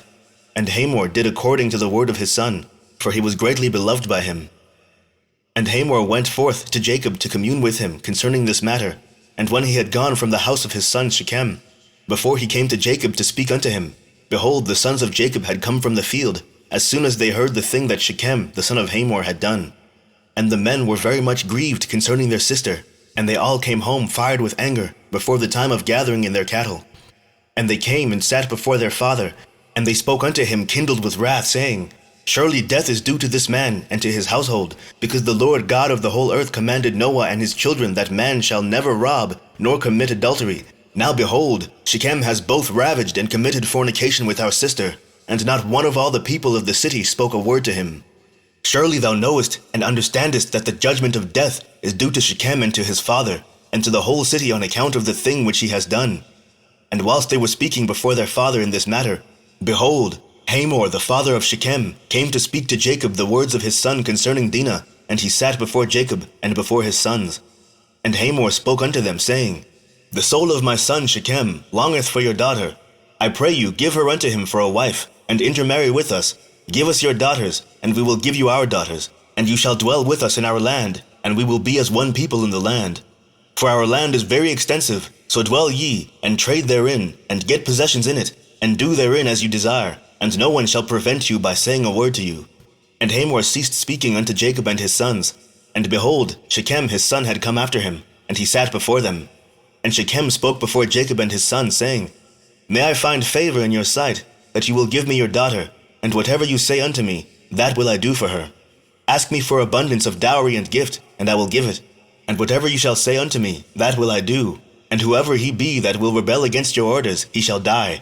Only give me the damsel for a wife. And Simeon and Levi answered Hamor and Shechem his son deceitfully, saying, All you have spoken unto us we will do for you. And behold, our sister is in your house, but keep away from her until we send to our father Isaac concerning this matter, for we can do nothing without his consent. For he knoweth the ways of our father Abraham, and whatever he saith unto us, we will tell you, we will conceal nothing from you. And Simeon and Levi spoke this unto Shechem and his father in order to find a pretext, and to seek counsel, what was to be done to Shechem and to his city in this matter. And when Shechem and his father heard the words of Simeon and Levi, it seemed good in their sight, and Shechem and his father came forth to go home. And when they had gone, the sons of Jacob said unto their father, saying, Behold, we know that death is due to these wicked ones and to their city, because they transgressed that which God had commanded unto Noah and his children and his seed after them. And also because Shechem did this thing to our sister Dinah in defiling her, for such vileness shall never be done amongst us. Now therefore, know and see what you will do, and seek counsel and pretext what is to be done to them, in order to kill all the inhabitants of this city. And Simeon said to them, Here is a proper advice for you. Tell them to circumcise every male amongst them, as we are circumcised. And if they do not wish to do this, we shall take our daughter from them and go away. And if they consent to do this, and will do it, then when they are sunk down with pain, we will attack them with our swords, as upon one who is quiet and peaceable, and we will slay every male person amongst them. And Simeon's advice pleased them, and Simeon and Levi resolved to do unto them as it was proposed. And on the next morning, Shechem and Hamor his father came again unto Jacob and his sons, to speak concerning Dinah, and to hear what answer the sons of Jacob would give to their words. And the sons of Jacob spoke deceitfully to them, saying, We told our father Isaac all your words, and your words pleased him. But he spoke unto us, saying, Thus did Abraham and his father command him from God, the Lord of the whole earth, that any man who is not of his descendants, that should wish to take one of his daughters, shall cause every male belonging to him to be circumcised, as we are circumcised, and then we may give him our daughter for a wife. Now we have made known to you all our ways that our father spoke unto us. For we cannot do this of which he spoke unto us, to give our daughter to an uncircumcised man, for it is a disgrace to us. But herein we will consent to you, to give you our daughter, and we will also take unto ourselves your daughters, and will dwell amongst you, and be one people as you have spoken, if you will hearken to us, and consent to be like us, to circumcise every male belonging to you, as we are circumcised. And if you will not hearken unto us, to have every male circumcised, as we are circumcised, as we have commanded, then we will come to you, and take our daughter from you, and go away. And Shechem and his father Hamor heard the words of the sons of Jacob, and the thing pleased them exceedingly. And Shechem and his father Hamor hastened to do the wishes of the sons of Jacob, for Shechem was very fond of Dinah, and his soul was riveted to her. And Shechem and his father Hamor hastened to the gate of the city, and they assembled all the men of their city, and spoke unto them the words of the sons of Jacob, saying, We came to these men, the sons of Jacob, and we spoke unto them concerning their daughter. And these men will consent to do according to our wishes, and behold, our land is of great extent for them, and they will dwell in it, and trade in it, and we shall be one people. We will take their daughters, and our daughters we will give unto them for wives. But only on this condition will these men consent to do this thing, that every male amongst us be circumcised, as they are circumcised, as their God commanded them. And when we shall have done according to their instructions to be circumcised, then will they dwell amongst us, together with their cattle and possessions, and we shall be as one people with them. And when all the men of the city heard the words of Shechem and his father Hamor, then all the men of the city were agreeable to this proposal, and they obeyed to be circumcised, for Shechem and his father Hamor were greatly esteemed by them, being the princes of the land. And on the next day, Shechem and Hamor his father rose up early in the morning, and they assembled all the men of their city into the middle of the city, and they called for the sons of Jacob, who circumcised every male belonging to them on that day and the next. And they circumcised Shechem and Hamor his father, and the 5 brothers of Shechem, and then every one rose up and went home, for this thing was from the Lord against the city of Shechem. And from the Lord was Simeon's counsel in this matter, in order that the Lord might deliver the city of Shechem into the hands of Jacob's 2 sons. Chapter 34. And the number of all the males that were circumcised were 645 men, and 246 children. But Kedechem, son of Pered, the father of Hamor, and his 6 brothers, would not listen unto Shechem and his father Hamor, and they would not be circumcised, for the proposal of the sons of Jacob was loathsome in their sight, and their anger was greatly roused at this, that the people of the city had not hearkened to them. And in the evening of the 2nd day, they found 8 small children who had not been circumcised, for their mothers had concealed them from Shechem and his father Hamor, and from the men of the city. And Shechem and his father Hamor sent to have them brought before them to be circumcised, when Kedechem and his 6 brothers sprang at them with their swords, and sought to slay them. And they sought to slay also Shechem and his father Hamor, and they sought to slay Dinah with them on account of this matter. And they said unto them, What is this thing that you have done? Are there no women amongst the daughters of your brethren the Canaanites, that you wish to take unto yourselves daughters of the Hebrews, whom ye knew not before, and will do this act which your fathers never commanded you? Do you imagine that you will succeed through this act which you have done? And what will you answer in this affair to your brethren the Canaanites, who will come tomorrow and ask you concerning this thing? And if your act shall not appear just and good in their sight, what will you do for your lives, and me for our lives, in your not having hearkened to our voices? And if the inhabitants of the land and all your brethren, the children of Ham, shall hear of your act, saying, On account of a Hebrew woman did Shechem and Hamor his father, and all the inhabitants of their city, do that which they had been unacquainted, and which their ancestors never commanded them, where then will you fly, or where conceal your shame all your days before your brethren, the inhabitants of the land of Canaan? Now, therefore, we cannot bear up against this thing which you have done, neither can we be burdened with this yoke upon us, which our ancestors did not command us. Behold, tomorrow we will go and assemble all our brethren, the Canaanitish brethren who dwell in the land, and we will all come and smite you, and all those who trust in you, that there shall not be a remnant left from you or them. And when Hamor and his son Shechem and all the people of the city heard the words of Kedechem and his brothers, they were terribly afraid of their lives at their words, and they repented of what they had done. And Shechem and his father Hamor answered their father Kedechim and his brethren, and they said unto them, All the words which you spoke unto us are true. Now do not say, nor imagine in your hearts that on account of the love of the Hebrews we did this thing, that our ancestors did not command us. But because we saw that it was not their intention and desire to accede to our wishes concerning their daughter as to our taking her, except on this condition, so we hearkened to their voices, and did this act which you saw, in order to obtain our desire from them. And when we shall have obtained our request from them, we will then return to them, and do unto them that which you say unto us. We beseech you then to wait and tarry until our flesh be healed, and we again become strong, and we will then go together against them, and do unto them that which is in your hearts and in ours. And Dinah, the daughter of Jacob, heard all these words which Kedechim and his brothers had spoken, and what Hamor and his son Shechem and the people of the city had answered them. And she hastened and sent one of her maidens that her father had sent to take care of her in the house of Shechem, to Jacob her father, and to her brethren, saying, Thus did Kedechim and his brothers advise concerning you, and thus did Hamor and Shechem, and the people of the city answer them. And when Jacob heard these words, he was filled with wrath, and he was indignant at them, and his anger was kindled against them. And Simeon and Levi swore and said, As the Lord liveth, the God of the whole earth, by this time tomorrow there shall not be a remnant left in the whole city. And 20 young men had concealed themselves who were not circumcised, and these young men fought against Simeon and Levi. And Simeon and Levi killed 18 of them, and 2 fled from them, and escaped to some lion pits that were in the city. And Simeon and Levi sought for them, but could not find them. And Simeon and Levi continued to go about in the city, and they killed all the people of the city at the edge of the sword, and they left none remaining. And there was a great consternation in the midst of the city, and the cry of the people of the city ascended to heaven, and all the women and children cried aloud. And Simeon and Levi slew all the city. They left not a male remaining in the whole city. And they slew Hamor and Shechem his son at the edge of the sword, and they brought away Dinah from the house of Shechem, and they went from there. And the sons of Jacob went and returned, and came upon the slain, and spoiled all their property which was in the city and the field. And whilst they were taking the spoil, 300 men stood up and threw dust at them, and struck them with stones, when Simeon turned to them, and he slew them all with the edge of the sword. And Simeon turned before Levi, and came into the city. And they took away their sheep, and their oxen, and their cattle, and also the remainder of the women and little ones. And they led all these away, and they opened a gate, and went out, and came unto their father Jacob with vigor.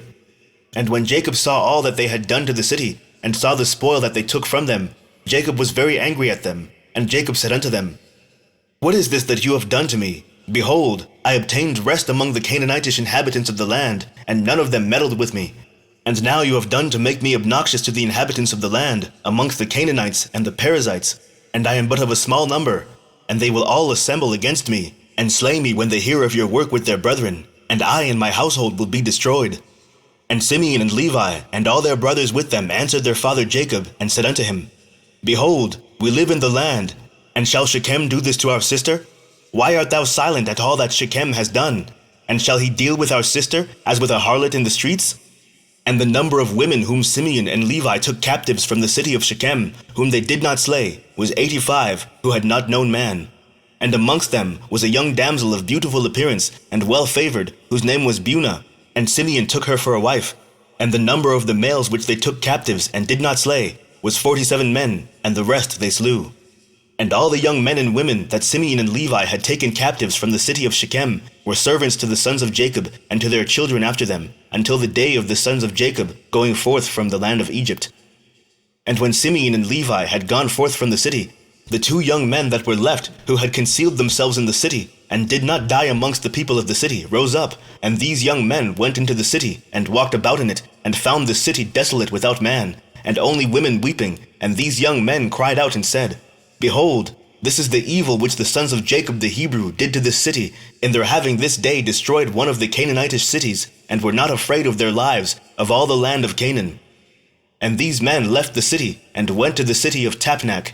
And they came there, and told the inhabitants of Tapnach all that had befallen them, and all that the sons of Jacob had done to the city of Shechem. And the information reached Jasher, king of Tapnach, and he sent men to the city of Shechem to see those young men, for the king did not believe them in this account, saying, How could 2 men lay waste such a large town as Shechem? And the messengers of Jasher came back and told him, saying, We came unto the city, and it is destroyed. There is not a man there, only weeping women. Neither is any flock or cattle there, for all that was in the city the sons of Jacob took away. And Jasher wondered at this, saying, How could 2 men do this thing, to destroy so large a city, and not one man able to stand against them? For the like has not been from the days of Nimrod, and not even from the remotest time has the like taken place. And Jasher, king of Tapnach, said to his people, Be courageous, and we will go and fight against these Hebrews, and do unto them as they did unto the city, and we will avenge the cause of the people of the city. And Jasher, king of Tapnach, consulted with his counselors about this matter. And his advisers said unto him, Alone thou wilt not prevail over the Hebrews, for they must be powerful to do this work to the whole city. If 2 of them laid waste to the whole city, and no one stood against them, surely if thou wilt go against them, they will all arise against us, and destroy us likewise. But if thou wilt send to all the kings that surround us, and let them come together, then we will go with them, and fight against the sons of Jacob. Then wilt thou prevail against them. And Jasher heard the words of his counselors, and their words pleased him and his people, and he did so. And Jasher, king of Tapnach, sent to all the kings of the Amorites that surrounded Shechem and Tapnach, saying, Go up with me, and assist me, and we will smite Jacob the Hebrew and all his sons, and destroy them from the earth, for thus did he do to the city of Shechem, and do you not know of it? And all the kings of the Amorites heard the evil that the sons of Jacob had done to the city of Shechem, and they were greatly astonished at them.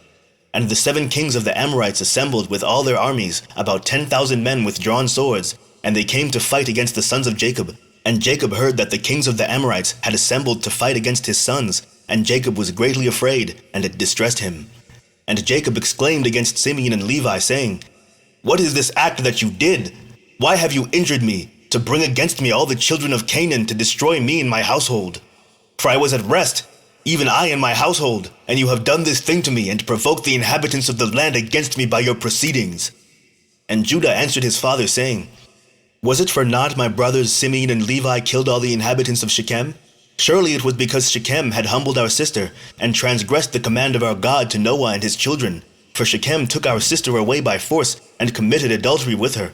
And Shechem did all this evil, and not one of the inhabitants of his city interfered with him to say, Why wilt thou do this? Surely for this my brothers went and smote the city, and the Lord delivered it into their hands, because its inhabitants had transgressed the commands of our God. Is it then for naught that they have done all this? And now why art thou afraid or distressed? And why art thou displeased at my brothers? And why is thine anger kindled against them? Surely our God, who delivered into their hand the city of Shechem and its people, he will also deliver into our hands all the Canaanitish kings who are coming against us, and we will do unto them as my brothers did unto Shechem. Now be tranquil about them, and cast away thy fears, but trust in the Lord our God, and pray unto him to assist us, and deliver our enemies into our hands. And Judah called to one of his father's servants, Go now, and see where those kings who are coming against us are situated with their armies. And the servant went and looked far off, and went up opposite Mount Sion, and saw all the camps of the kings standing in the fields, and he returned to Judah and said, Behold, the kings are situated in the field with all their camps, a people exceedingly numerous, like unto the sand upon the seashore. And Judah said unto Simeon and Levi, and to all his brothers, Strengthen yourselves, and be sons of valor, for the Lord our God is with us. Do not fear them.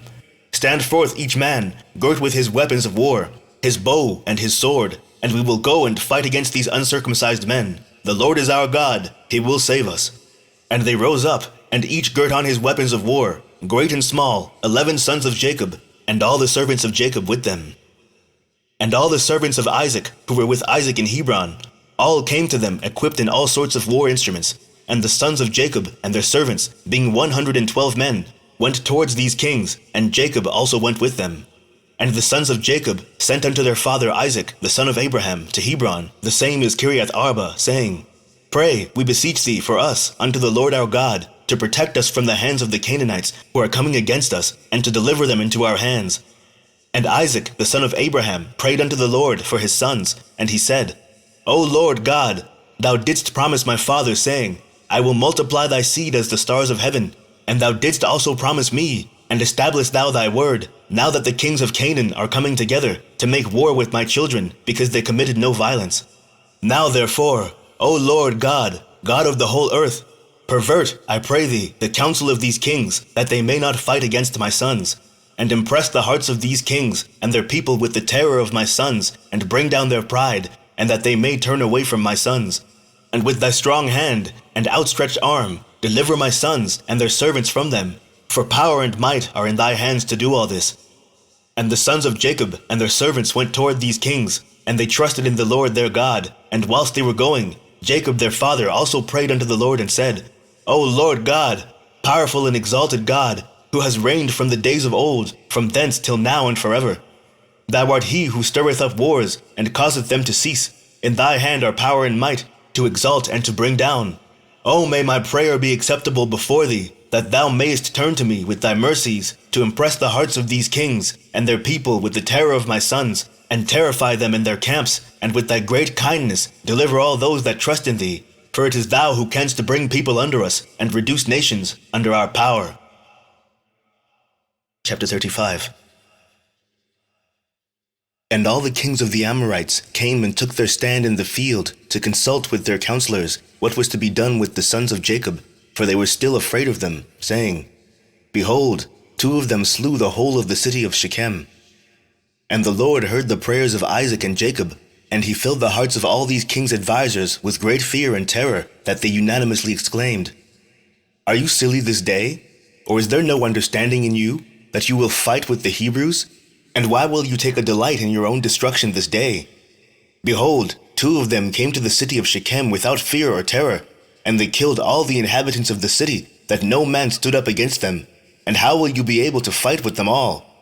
Surely you know that their God is exceedingly fond of them, and has done mighty things for them, such as have not been done from days of old. And amongst all the gods of the nations, there is none can do like unto his mighty deeds. Surely he delivered their father Abraham, the Hebrew, from the hand of Nimrod, and from the hand of all his people who had many times sought to slay him. He delivered him also from the fire in which King Nimrod had cast him, and his God delivered him from it. And who else can do the like? Surely it was Abraham who slew the 5 kings of Elam, when they had touched his brother's son, who in those days dwelt in Sodom, and took his servant that was faithful in his house, and a few of his men, and they pursued the kings of Elam in one night and killed them, and restored to his brother's son all his property which they had taken from him. And surely you know the God of these Hebrews is much delighted with them, and they are also delighted with him, for they know that he delivered them from all their enemies. And behold, through his love toward his God, Abraham took his only and precious son, and intended to bring him up as a burnt offering to his God, and had it not been for God who prevented him from doing this, he would then have done it through his love to his God. And God saw all his works, and swore unto him, and promised him that he would deliver his sons and all his seed from every trouble that would befall them, because he had done this thing, and through his love to his God stifled his compassion for his child. And have you not heard what their God did to Pharaoh king of Egypt, and to Abimelech king of Gerar, through taking Abraham's wife, who said of her, She is my sister, lest they might slay him on account of her, and think of taking her for a wife? And God did unto them and their people all that you heard of. And behold, we ourselves saw with our eyes that Esau, the brother of Jacob, came to him with 400 men, with the intention of slaying him, for he called to mind that he had taken away from him his father's blessing. And he went to meet him when he came from Syria, to smite the mother with the children. And who delivered him from his hands but his God whom he trusted? He delivered him from the hand of his brother, and also from the hands of his enemies, and surely he again will protect them. Who does not know that it was their God who inspired them with strength to do the town of Shechem the evil which you heard of? Could it then be with their own strength that 2 men could destroy such a large city as Shechem, had it not been for their God in whom they trusted? He said and did unto them all this to slay the inhabitants of the city in their city. And can you then prevail over them who have come forth together from your city to fight with the whole of them, even if 1,000 times as many more should come to your assistance? Surely you know and understand that you do not come to fight with them, but you come to war with their God who made choice of them, and you have therefore all come this day to be destroyed. Now therefore, refrain from this evil which you are endeavoring to bring upon yourselves, and it will be better for you not to go to battle with them, although they are but few in numbers, because their God is with them. And when the kings of the Amorites heard all the words of their advisers, their hearts were filled with terror, and they were afraid of the sons of Jacob, and would not fight against them. And they inclined their ears to the words of their advisers, and they listened to all their words, and the words of the counselors greatly pleased the kings, and they did so. And the kings turned and refrained from the sons of Jacob, for they durst not approach them to make war with them, for they were greatly afraid of them, and their hearts melted within them from their fear of them. For this proceeded from the Lord to them, for he heard the prayers of his servants Isaac and Jacob, for they trusted in him. And all these kings returned with their camps on that day, each to his own city, and they did not at that time fight with the sons of Jacob. And the sons of Jacob kept their station that day till evening opposite Mount Sihon. And seeing that these kings did not come to fight against them, the sons of Jacob returned home. Chapter 36. At that time the Lord appeared unto Jacob, saying, Arise, go to Bethel, and remain there, and make there an altar to the Lord, who appeareth unto thee, who delivered thee and thy sons from affliction.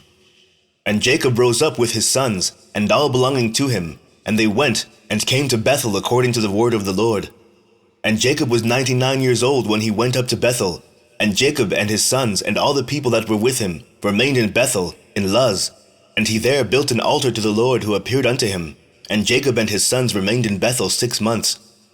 At that time died Deborah, the daughter of Uz, the nurse of Rebekah, who had been with Jacob.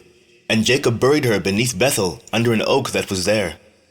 And Rebekah, the daughter of Bethuel, the mother of Jacob, also died at that time in Hebron, the same as Kiriath Arba. And she was buried in the cave of Machpelah, which Abraham had bought from the children of Heth. And the life of Rebekah was 133 years, and she died. And when Jacob heard that his mother Rebekah was dead, he wept bitterly for his mother, and made a great mourning for her, and for Deborah her nurse beneath the oak. And he called the name of that place Allon Bacuth. And Laban the Syrian died in those days, for God smote him, because he transgressed the covenant that existed between him and Jacob. And Jacob was 100 years old when the Lord appeared unto him, and blessed him, and called his name Israel. And Rachel the wife of Jacob conceived in those days. And at that time Jacob and all belonging to him journeyed from Bethel to go to his father's house to Hebron. And whilst they were going on the road, and there was yet but a little way to come to Ephrath, Rachel bare a son, and she had hard labor, and she died. And Jacob buried her in the way to Ephrath, which is Bethlehem, and he set a pillar upon her grave, which is there unto this day. And the days of Rachel were 45 years, and she died. And Jacob called the name of his son that was born to him, which Rachel bare unto him, Benjamin, for he was born to him in the land on the right hand. And it was after the death of Rachel that Jacob pitched his tent in the tent of her handmaid Bilhah. And Reuben was jealous for his mother Leah on account of this, and he was filled with anger. And he rose up in anger and went and entered the tent of Bilhah, and he thence removed his father's bed. At that time the portion of birthright, together with the kingly and priestly offices, was removed from the sons of Reuben, for he had profaned his father's bed, and the birthright was given unto Joseph, the kingly office to Judah, and the priesthood unto Levi, because Reuben had defiled his father's bed. And these are the generations of Jacob, who were born to him in Padan Aram. The sons of Jacob were 12. The sons of Leah were Reuben, the firstborn, and Simeon, Levi, Judah, Issachar, Zebulun, and their sister Dinah. And the sons of Rachel were Joseph and Benjamin. The sons of Zilpah, Leah's handmaid, were Gad and Asher. And the sons of Bilhah, Rachel's handmaid, were Dan and Naphtali. These are the sons of Jacob, which were born to him in Padan Aram. And Jacob and his sons, and all belonging to him, journeyed and came to Mamre, which is Kiriath Arba, that is in Hebron, where Abraham and Isaac sojourned. And Jacob with his sons, and all belonging to him, dwelt with his father in Hebron. And his brother Esau and his sons, and all belonging to him, went to the land of Seir, and dwelt there, and had possessions in the land of Seir. And the children of Esau were fruitful, and multiplied exceedingly in the land of Seir. And these are the generations of Esau that were born to him in the land of Canaan. And the sons of Esau were 5. And Adah bare to Esau his firstborn, Eliphaz. And she also bare to him Ruel. And Ahlibamah bare to him Jush, Ya'alam, and Korah. These are the children of Esau who were born to him in the land of Canaan. And the sons of Eliphaz, the son of Esau, were Teman, Omar, Zepho, Gatam, Kenaz, and Amaleks. And the sons of Ruel were Nakath, Zerach, Shammah, and Mizah. And the sons of Jush were Timnah, Alvah, Jeheth. And the sons of Ya'alam were Allah, Phinor, and Kenaz. And the sons of Korah were Teman, Mibzar, Magdiel, and Eram. These are the families of the sons of Esau, according to their dukedoms in the land of Seir. And these are the names of the sons of Seir the Horite, inhabitants of the land of Seir: Lotan, Shobal, Zibeon, Anah, Dishan, Ezer, and Dishon, being 7 sons. And the children of Lotan were Hori, Haman, and their sister Timnah. that is Timnah, who came to Jacob and his sons, and they would not give ear to her. And she went and became a concubine to Eliphaz, the son of Esau, and she bare to him Amalek. And the sons of Shobal were Alvan, Manahath, Ebal, Shepho, and Onam. And the sons of Zibeon were Ajah and Anah. That was that Anah who found the Yemim in the wilderness when he fed the asses of Zibeon his father. And whilst he was feeding his father's asses, he led them to the wilderness at different times to feed them. And there was a day that he brought them to one of the deserts on the seashore, opposite the wilderness of the people. And whilst he was feeding them, behold, a very heavy storm came from the other side of the sea, and rested upon the asses that were feeding there, and they all stood still. And afterward, about 120 great and terrible animals came out from the wilderness at the other side of the sea, and they all came to the place where the asses were, and they placed themselves there. And those animals, from their middle downward, were in the shape of the children of men, and from their middle upward, some had the likeness of bears, and some had the likeness of the kephas, with tails behind them from between their shoulders, reaching down to the earth, like the tails of the dukephath. And these animals came and mounted and rode upon these asses, and led them away, and they went away unto this day. And one of these animals approached Anah, and smote him with his tail, and then fled from that place. And when he saw this work, he was exceedingly afraid of his life, and he fled and escaped to the city. And he related to his sons and brothers all that had happened to him. And many men went to seek the asses, but could not find them. And Anah and his brothers went no more to that place from that day following, for they were greatly afraid of their lives. And the children of Anah, the son of Seir, were Dishon, and his sister Ahlibamah. And the sons of Dishon were Hemdan, Eshban, Ithran, and Kiran. And the sons of Ezer were Bilhan, Zeavan, Achan. And the children of Dishon were Uz and Aran. These are the families of the children of Seir the Horite, according to their dukedoms in the land of Seir. And Esau and his children dwelt in the land of Seir the Horite, the inhabitant of the land, and they had possessions in it, and were fruitful and multiplied exceedingly. And Jacob and his children, and all belonging to them, dwelt with their father Isaac in the land of Canaan, as the Lord had commanded Abraham their father. Chapter 37. And in the 105th year of the life of Jacob, that is the 9th year of Jacob's dwelling with his children in the land of Canaan, he came from Padan Aram. And in those days Jacob journeyed with his children from Hebron, and they went and returned to the city of Shechem, they and all belonging to them, and they dwelt there. For the children of Jacob obtained good and fat pasture land for their cattle in the city of Shechem, the city of Shechem having then been rebuilt, and there were in it about 300 men and women. And Jacob and his children, and all belonging to him, dwelt in the part of the field which Jacob had bought from Hamor, the father of Shechem, when he came from Padan Aram, before Simeon and Levi had smitten the city. And all those kings of the Canaanites and Amorites that surrounded the city of Shechem heard that the sons of Jacob had again come to Shechem and dwelt there. And they said, Shall the sons of Jacob, the Hebrew, again come to the city and dwell therein, after that they have smitten its inhabitants and driven them out? Shall they now return, and also drive out those who are dwelling in the city, or slay them? And all the kings of Canaan again assembled, and they came together to make war with Jacob and his sons. And Jasher, king of Tapnach, sent also to all his neighboring kings, to Elon, king of Gaash, and to Ehuri, king of Shiloh, and to Parathon, king of Chazar, and to Susi, king of Sarton, and to Laban, king of Bethchorin, and to Shabir, king of Othni-Ma, saying, Come up to me and assist me, and let us smite Jacob the Hebrew and his sons, and all belonging to him, for they are again come to Shechem to possess it, and to slay its inhabitants as before. And all these kings assembled together, and came with all their camps, a people exceedingly plentiful like the sand upon the seashore, and they were all opposite to Tapnach. And Jasher, king of Tapnach, went forth to them with all his army, and he encamped with them opposite to Tapnach without the city. And all these kings they divided into 7 divisions, being 7 camps against the sons of Jacob. And they sent a declaration to Jacob and his son, saying, Come you all forth to us, that we may have an interview together in the plain, and revenge the cause of the men of Shechem, whom you slew in their city.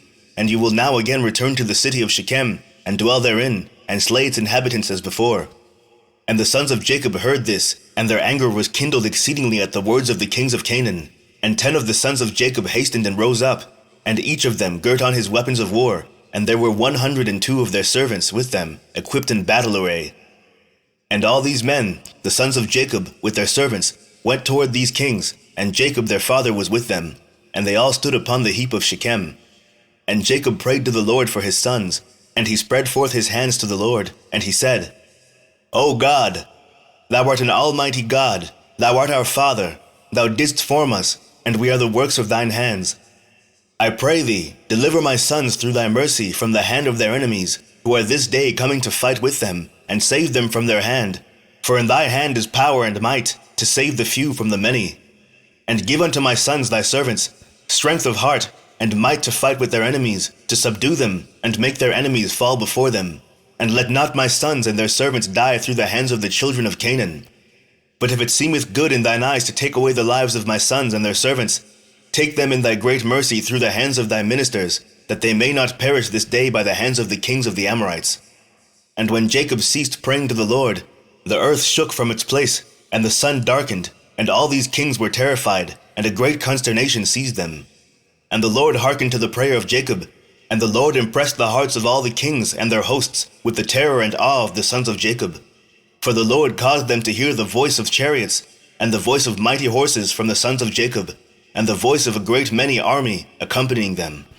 And these kings were seized with great terror at the sons of Jacob, and whilst they were standing in their quarters, behold, the sons of Jacob advanced upon them, with 112 men, with a great and tremendous shouting. And when the kings saw the sons of Jacob advancing toward them, they were still more panic-struck, and they were inclined to retreat from before the sons of Jacob as at first, and not to fight with them. But they did not retreat, saying, It would be a disgrace to us, thus twice to retreat from before the Hebrews. And the sons of Jacob came near, and advanced against all these kings and their armies, and they saw, and behold, it was a very mighty people, numerous as the sand of the sea.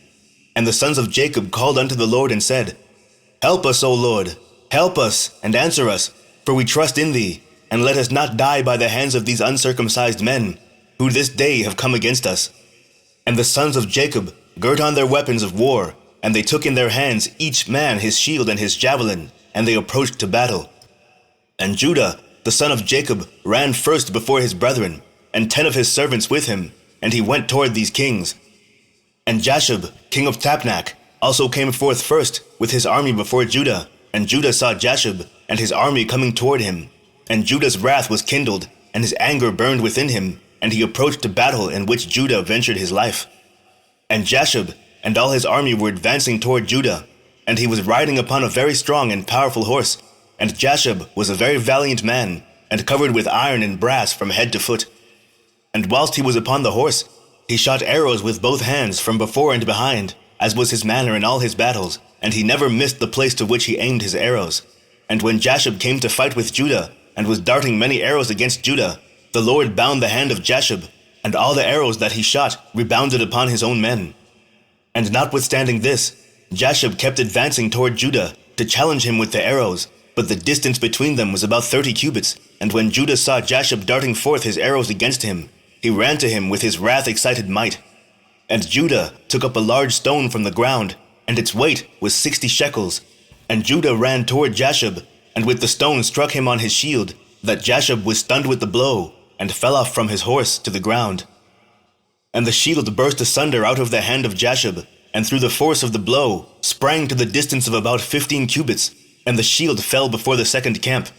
And the kings that came with Jasher saw at a distance the strength of Judah, the son of Jacob, and what he had done to Jasher, and they were terribly afraid of Judah.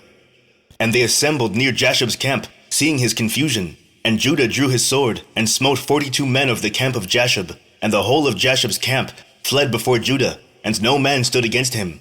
And they left Jasher, and fled from him, and Jasher was still prostrate upon the ground. And Jasher, seeing that all the men of his camp had fled from him, hastened and rose up with terror against Judah, and stood upon his legs opposite Judah. And Jasher had a single combat with Judah, placing shield toward shield, and Jasher's men all fled, for they were greatly afraid of Judah. And Jasher took his spear in his hand to strike Judah upon his head, but Judah had quickly placed his shield to his head against Jasher's spear, so that the shield of Judah received the blow from Jasher's spear, and the shield was split in two. And when Judah saw that his shield was split, he hastily drew his sword, and smote Jasher at his ankles, and cut off his feet, that Jasher fell upon the ground, and the spear fell from his hand. And Judah hastily picked up Jasher's spear, with which he severed his head and cast it next to his feet. And when the sons of Jacob saw what Judah had done to Jasher, they all ran into the ranks of the other kings, and the sons of Jacob fought with the army of Jasher and the armies of all the kings that were there. And the sons of Jacob caused 15,000 of their men to fall, and they smote them as if smiting at gourds, and the rest fled for their lives. And Judah was still standing by the body of Jasher, and stripped Jasher of his coat of mail. And Judah also took off the iron and brass that was about Jasher, and behold, 9 men of the captains of Jasher came along to fight against Judah. And Judah hastened and took up a stone from the ground, and with it smote one of them upon the head, and his skull was fractured, and the body also fell from the horse to the ground. And the 8 captains that remained, seeing the strength of Judah, were greatly afraid, and they fled. And Judah with his 10 men pursued them, and they overtook them and slew them. And the sons of Jacob were still smiting the armies of the kings, and they slew many of them. But those kings daringly kept their stand with their captains, and did not retreat from their places, and they exclaimed against those of their armies that fled from before the sons of Jacob. But none would listen to them, for they were afraid of their lives, lest they should die. And all the sons of Jacob, after having smitten the armies of the kings, returned and came before Judah. And Judah was still slaying the 8 captains of Jasher, and stripping off their garments. And Levi saw Elon, king of Gaash, advancing toward him, with his 14 captains to smite him, but Levi did not know it for certain. And Elon with his captains approached nearer, and Levi looked back, and saw that battle was given him in the rear. And Levi ran with 12 of his servants, and they went and slew Elon and his captains with the edge of the sword. Chapter 38. And Ehuri, king of Shiloh, came up to assist Elon, and he approached Jacob, when Jacob drew his bow that was in his hand, and with an arrow struck Ehuri, which caused his death. And when Ehuri, king of Shiloh, was dead, the 4 remaining kings fled from their station with the rest of the captains, and they endeavored to retreat, saying, "We have no more strength with the Hebrews after their having killed the 3 kings and their captains, who were more powerful than we are." And when the sons of Jacob saw that the remaining kings had removed from their station, they pursued them, and Jacob also came from the heap of Shechem, with the place where he was standing, and they went after the kings, and they approached them with their servants. And the kings and the captains with the rest of their armies, seeing that the sons of Jacob approached them, were afraid of their lives, and fled till they reached the city of Chazar. And the sons of Jacob pursued them to the gate of the city of Chazar, and they smote a great smiting amongst the kings and their armies, about 4,000 men. And whilst they were smiting the army of the kings, Jacob was occupied with his bow, confining himself to smiting the kings, and he slew them all. And he slew Parathon, king of Chazar, at the gate of the city of Chazar. And he afterwards smote Susi, king of Sarton, and Laban, king of Bethchorin, and Shabir, king of Machnamah. And he slew them all with arrows, an arrow to each of them, and they died. And the sons of Jacob, seeing that all the kings were dead, and they were broken up and retreating, continued to carry on the battle with the armies of the kings opposite the gate of Chazar, and they still smote about 400 of their men. And 3 men of the servants of Jacob fell in that battle, and when Judah saw that 3 of his servants had died, it grieved him greatly, and his anger burned within him against the Amorites. And all the men that remained of the armies of the kings were greatly afraid of their lives, and they ran and broke the gate of the walls of the city of Chazar, and they all entered the city for safety. And they concealed themselves in the midst of the city of Chazar, for the city of Chazar was very large and extensive. And when all these armies had entered the city, the sons of Jacob ran after them to the city. And 4 mighty men, experienced in battle, went forth from the city, and stood against the entrance of the city, with drawn swords and spears in their hands, and they placed themselves opposite the sons of Jacob, and would not suffer them to enter the city. And Naphtali ran and came between them with his sword, and smote 2 of them, and cut off their heads at one stroke. And he turned to the other 2, and behold, they had fled, and he pursued them, overtook them, smote them, and slew them. And the sons of Jacob came to the city and saw, and behold, there was another wall to the city. And they sought for the gate of the wall, and could not find it. And Judah sprang upon the top of the wall, and Simeon and Levi followed him, and they all 3 descended from the wall into the city.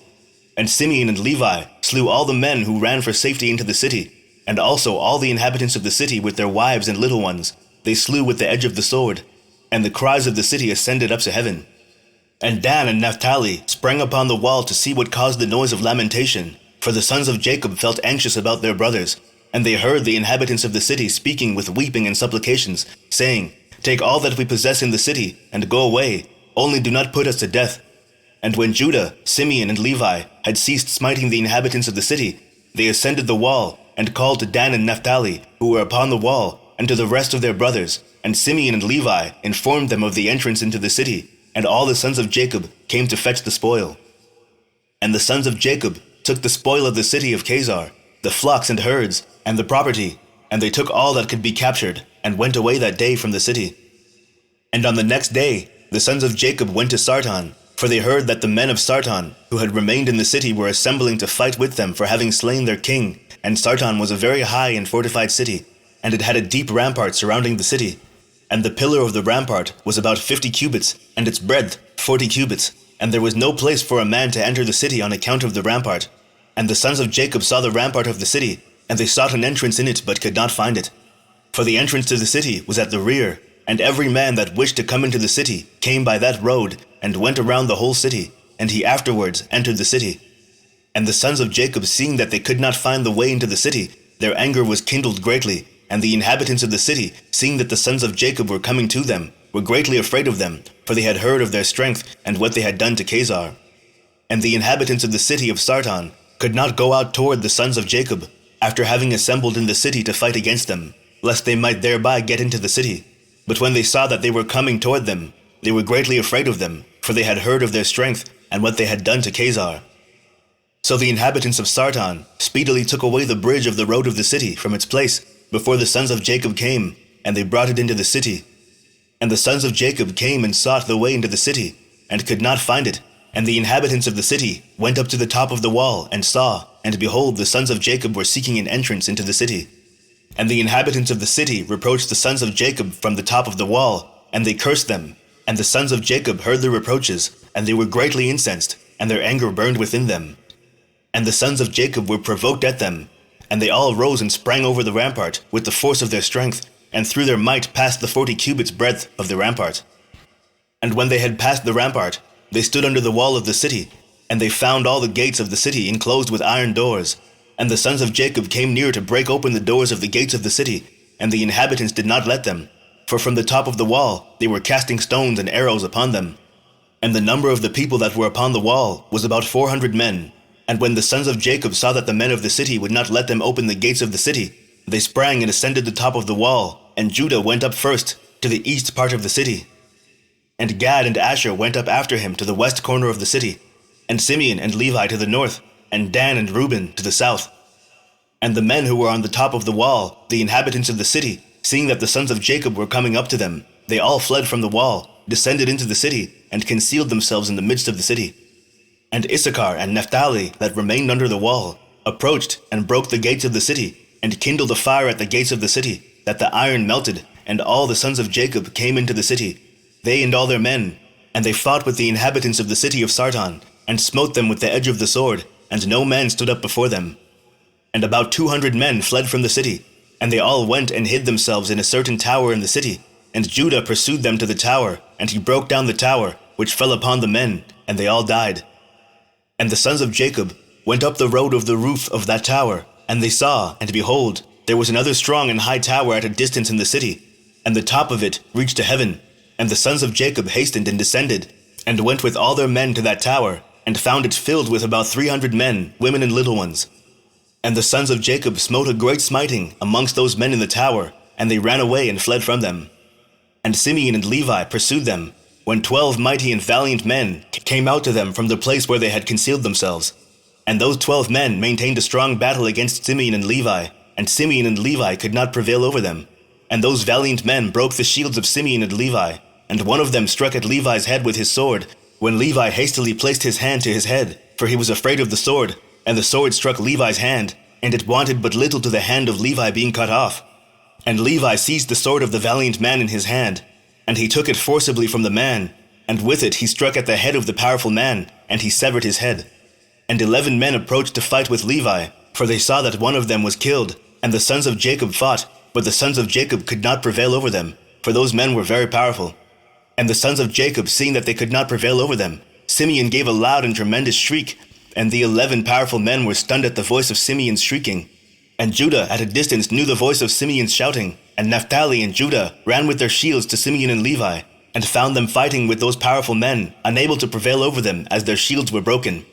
And Naphtali saw that the shields of Simeon and Levi were broken, and he took 2 shields from his servants and brought them to Simeon and Levi. And Simeon, Levi, and Judah on that day fought all 3 against the 11 mighty men until the time of sunset, but they could not prevail over them. And this was told unto Jacob, and he was sorely grieved, and he prayed unto the Lord, and he and Naphtali his son went against these mighty men.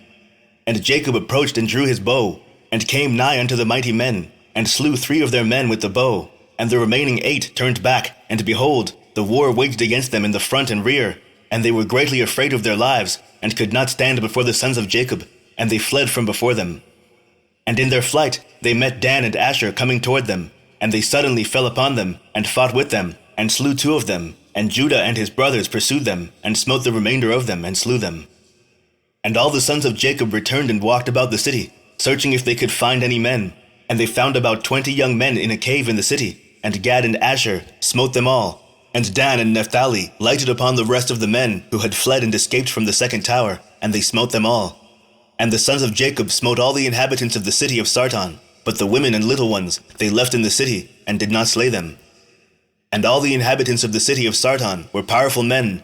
1 of them would pursue 1,000, and 2 of them would not flee from 10,000 of the rest of men. And the sons of Jacob slew all the inhabitants of the city of Sarton with the edge of the sword, that no man stood up against them, and they left the women in the city. And the sons of Jacob took all the spoil of the city, and captured what they desired, and they took flocks and herds and property from the city. And the sons of Jacob did unto Sarton and its inhabitants what they had done to Chazar and its inhabitants, and they turned and went away. Chapter 39. And when the sons of Jacob went from the city of Sarton, they had gone out about 200 cubits when they met the inhabitants of Tapnach coming toward them, for they went out to fight with them, because they had smitten the king of Tapnach and all his men. So all that remained in the city of Tapnach came out to fight with the sons of Jacob, and they thought to retake them from the booty and the spoil which they had captured from Chazar and Sarton. And the rest of the men of Tapnach fought with the sons of Jacob in that place, and the sons of Jacob smote them, and they fled before them, and they pursued them to the city of Arbalan, and they all fell before the sons of Jacob. And the sons of Jacob returned and came to Tapnach to take away the spoil of Tapnach. And when they came to Tapnach, they heard that the people of Arbalan had gone out to meet them, to save the spoil of their brethren. And the sons of Jacob left 10 of their men in Tapnach to plunder the city, and they went out toward the people of Arbalan. And the men of Arbalan went out with their wives to fight with the sons of Jacob, for their wives were experienced in battle, and they went out about 400 men and women. And all the sons of Jacob shouted with a loud voice, and they all ran toward the inhabitants of Arbalan, and with a great and tremendous voice. And the inhabitants of Arbalan heard the noise of the shouting of the sons of Jacob, and their roaring like the noise of lions, and like the roaring of the sea and its waves. And fear and terror possessed their hearts on account of the sons of Jacob, and they were terribly afraid of them, and they retreated and fled before them into the city. And the sons of Jacob pursued them to the gate of the city, and they came upon them in the city. And the sons of Jacob fought with them in the city, and all their women were engaged in slinging against the sons of Jacob, and the combat was very severe amongst them the whole of that day till evening. And the sons of Jacob would not prevail over them, and the sons of Jacob had almost perished in that battle. And the sons of Jacob cried unto the Lord, and greatly gained strength toward evening. And the sons of Jacob smote all the inhabitants of Arbalan by the edge of the sword, men, women, and little ones. And also the remainder of the people who had fled from Sarton, the sons of Jacob smote them in Arbalan, and the sons of Jacob did unto Arbalan and Tapnach as they had done to Chazar and Sarton. And when the women saw that all the men were dead, they went upon the roofs of the city and smote the sons of Jacob by showering down stones like rain. And the sons of Jacob hastened and came into the city and seized all the women and smote them with the edge of the sword. And the sons of Jacob captured all the spoil and booty, flocks and herds and cattle. And the sons of Jacob did unto Machnamah as they had done to Tapnach, to Chazar, and to Shiloh, and they turned from there and went away. And on the 5th day, the sons of Jacob heard that the people of Gaash had gathered against them to battle, because they had slain their king and their captains, for there had been 14 captains in the city of Gaash, and the sons of Jacob had slain them all in the first battle. And the sons of Jacob that day girt on their weapons of war, and they marched to battle against the inhabitants of Gaash. And in Gaash there was a strong and mighty people of the Amorites, and Gaash was the strongest and best fortified city of all the cities of the Amorites, and it had 3 walls. And the sons of Jacob came to Gaash, and they found the gates of the city locked, and about 500 men standing at the top of the outermost wall, and a people numerous as the sand upon the seashore were in ambush for the sons of Jacob from without the city at the rear thereof. And the sons of Jacob approached to open the gates of the city, and whilst they were drawing nigh, behold, those who were in ambush at the rear of the city came forth from their places and surrounded the sons of Jacob. And the sons of Jacob were enclosed between the people of Gaash, and the battle was both to their front and rear, and all the men that were upon the wall were casting from the wall upon them arrows and stones. And Judah, seeing that the men of Gaash were getting too heavy for them, gave a most piercing and tremendous shriek, and all the men of Gaash were terrified at the voice of Judah's cry, and men fell from the wall at his powerful shriek, and all those that were from without and within the city were greatly afraid of their lives. And the sons of Jacob still came nigh to break the doors of the city, when the men of Gaash threw stones and arrows upon them from the top of the wall, and made them flee from the gate. And the sons of Jacob returned against the men of Gaash who were with them from without the city, and they smote them terribly, as striking against gourds, and they could not stand against the sons of Jacob, for fright and terror had seized them at the shriek of Judah. And the sons of Jacob slew all those men who were without the city, and the sons of Jacob still drew nigh to effect an entrance into the city, and to fight under the city walls. But they could not, for all the inhabitants of Gaash who remained in the city had surrounded the walls of Gaash in every direction, so that the sons of Jacob were unable to approach the city to fight with them. And the sons of Jacob came nigh to one corner to fight under the wall. The inhabitants of Gaash threw arrows and stones upon them like showers of rain, and they fled from under the wall. And the people of Gaash who were upon the wall, seeing that the sons of Jacob could not prevail over them from under the wall, reproached the sons of Jacob in these words, saying, "What is the matter with you in the battle that you cannot prevail? Can you then do unto the mighty city of Gaash and its inhabitants as you did to the cities of the Amorites that were not so powerful? Surely to those weak ones amongst us you did those things, and slew them in the entrance of the city, for they had no strength when they were terrified at the sound of your shouting. And will you now then be able to fight in this place? Surely here you will all die, and we will avenge the cause of those cities that you have laid waste." And the inhabitants of Gaash greatly reproached the sons of Jacob, and reviled them with their gods, and continued to cast arrows and stones upon them from the wall.